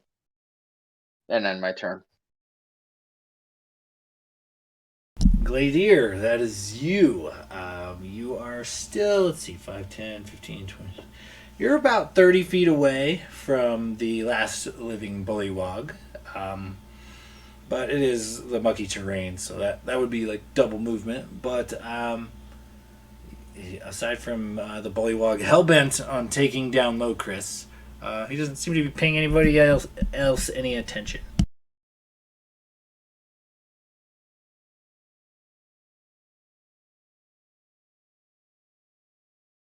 Right.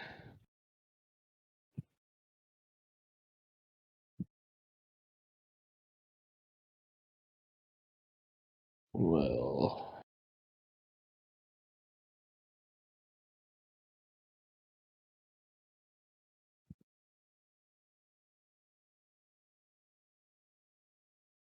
Um,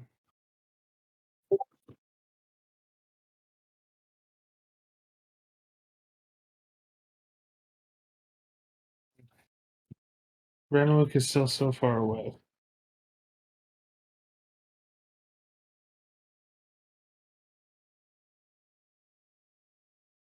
Say that again. I was saying Renwick is still so far away.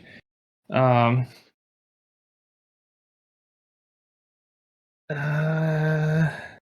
okay, I'm going to 1, 2, 3, 4. If I use movement and action, can I make it next to Locris? I think I can. Yeah, you could be right. You could be right next to Locris, or one kind of to the left and like right in front of the bullywog. Either way. All right, I'm gonna use. Yeah, I'm gonna do that. I'm gonna use my movement and my action to get in front of the little bullywog that is to the left of Locris. So I'm like kind of behind Locris and a little to the left. And then I'm gonna use bonus action Thunderous Smite. So I'm just kinda like dash up in front of this bullywog and then just kinda like slam my fist against my chest and like give like um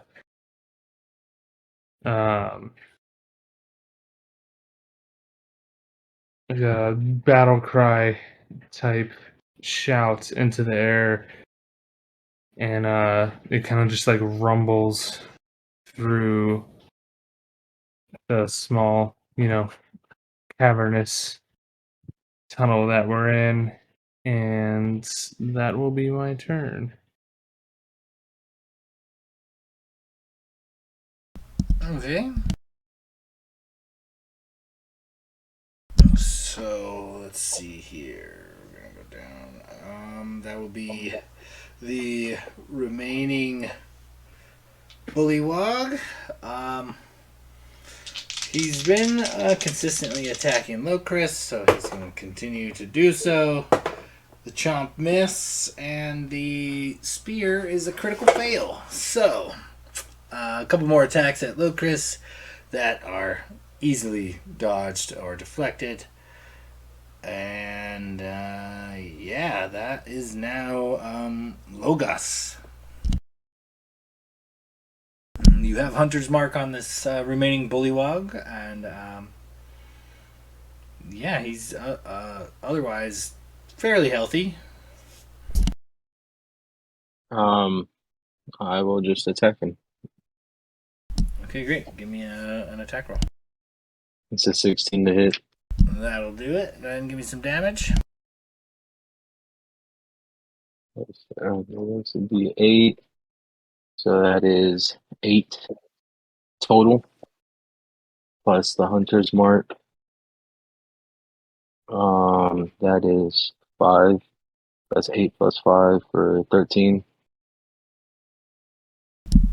Once again, your arrows just seems to pierce the entire body. It doesn't stop. It travels straight through, and the bullywug is no more. You guys are officially outside of combat. And Renwick, go ahead and give me another death save.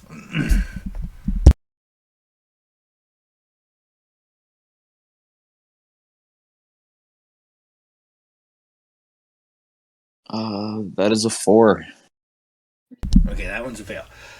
So you guys are out of combat, and Renwick doesn't look like he's going to be able to stabilize without a little help. So after you guys have cut down the final bullywog, tell me how you proceed. Keep in mind, Renwick's currently actively dying. I assume that someone's gonna take care of him. Plus, I have no spells. Can I look for my arrows that I shot missing. I think I'm missing 5 arrows. Yeah, give me we'll say a DC 12 a perception check or investigation to find your arrows.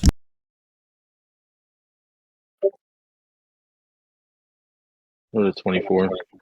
Perfect. I find all 5, so I'm back at 4 arrows.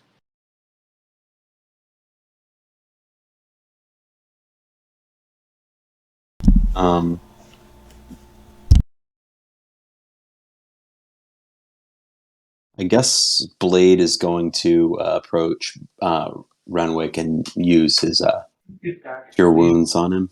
Stop.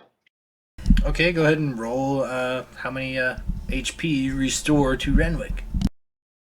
And what does your manifestation of magical healing magic look like? Come on. Go to bed. Go to bed. So wasn't great for healing, but 6 hit points. Thanks, pal. And I can imagine Blade just kind of, I mean, he can't really sit, but kind of crouches near Renwick as he lays face down in the mud, just kind of seeing bubbles here and there, just coming up. Just kind of pulls out his lute and just kind of plays some really nice, like melodic, soothing kind of tune, and you kind of just, you don't really see it, but you can kind of see like the mud kind of vibrating around him, and just yeah, and it just kind of brings him back. You can't really see it, but it's just no, I guess you can see the mud moving, but there's no like aura or anything around him.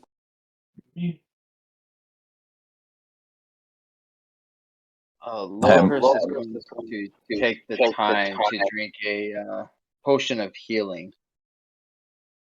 Are we still going with full action, get max benefits, or no?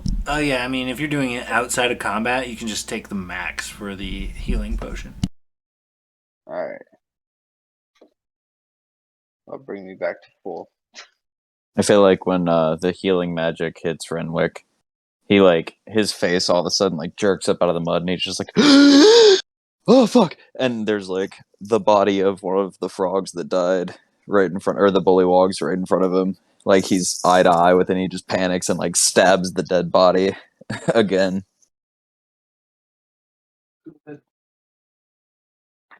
He gives one last croak somehow. Blah!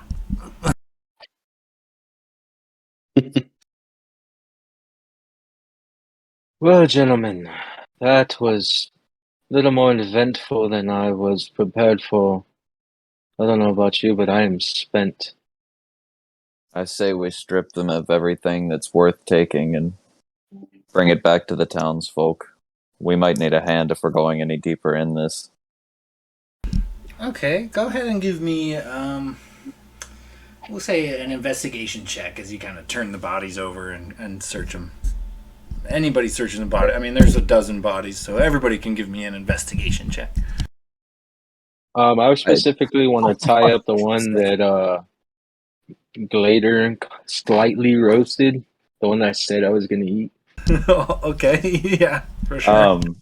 I can't. I have make rope, this so I'm just going to tie it to my back. 16 investigation. I can't make this shit up. I rolled a fucking 20. As unlucky as I was in combat, I rolled another 20, and for shits and giggles, I rolled my inspiration, so 25. Because why not? I need a win. Nice. The DC wasn't too high, but anybody succeeding a DC 14 investigation check will find 1d10 gold coins. So go ahead and roll that out and add it to your inventory. It's only Alec, Glader, and Renwick. Right, yeah. I'm sorry, what was I rolling again? 1d10 for anybody that got a DC 14 investigation check, and it's gold coins. I should have kept those tips. 0, so 0 on a 10 is a 10, right? Yeah. Yeah. Sweet. You get 0 monies. That'd be fucked up if 0 was 0. Yeah.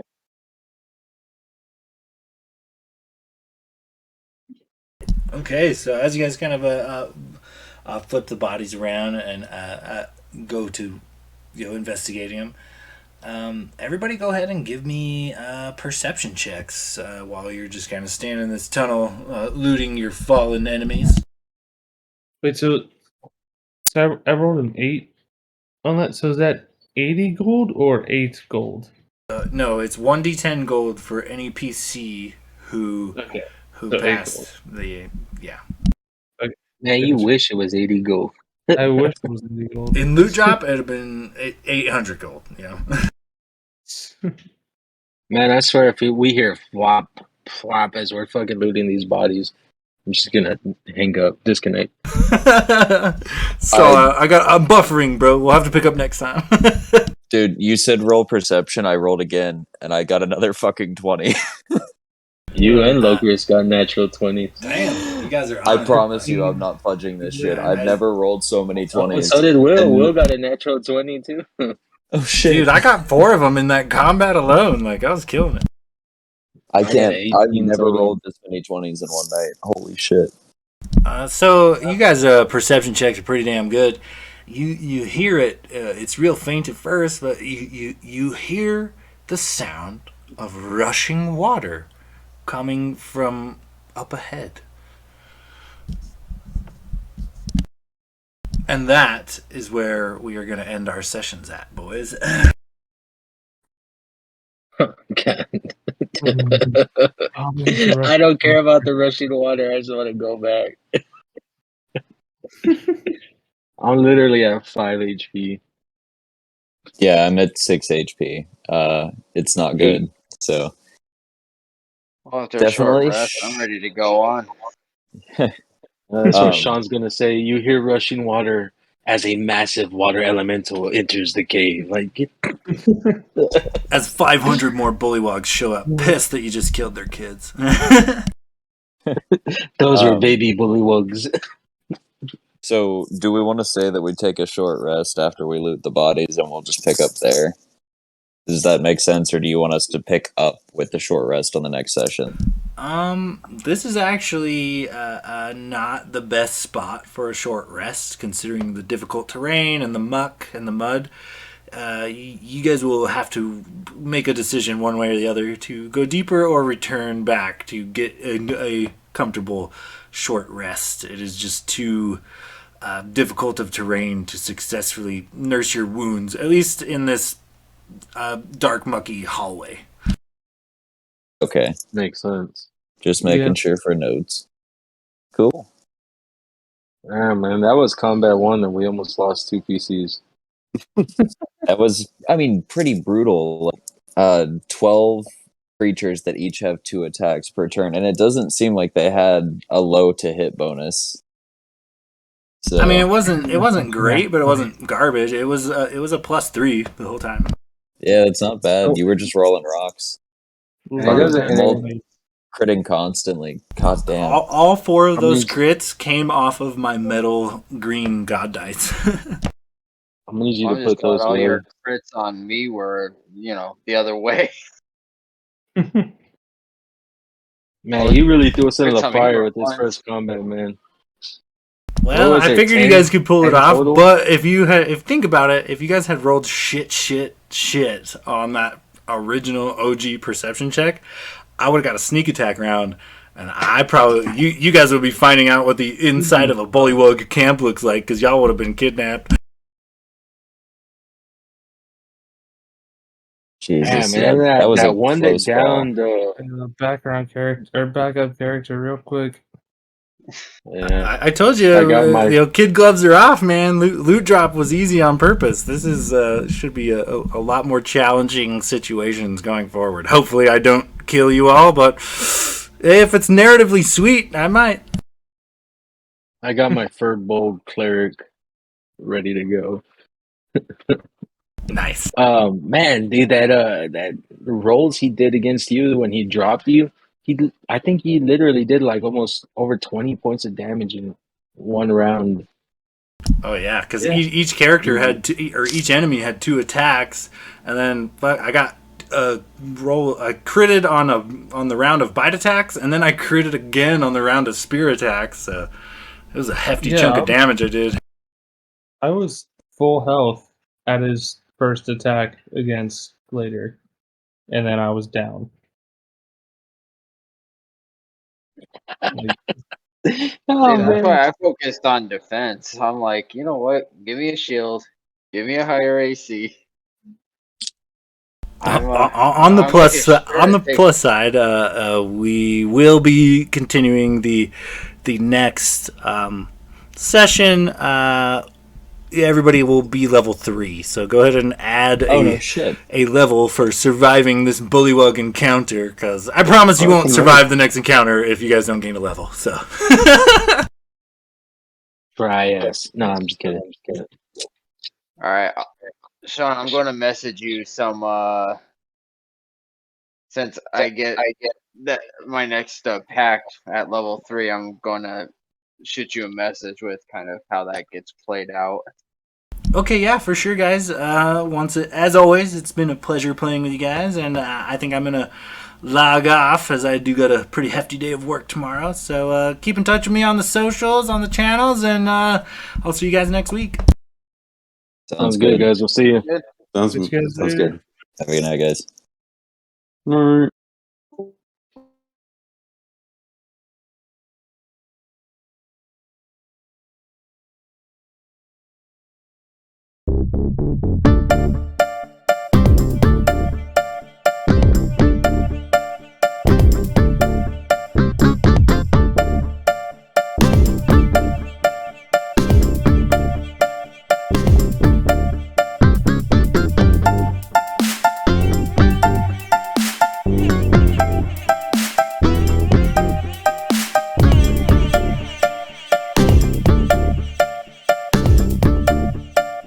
You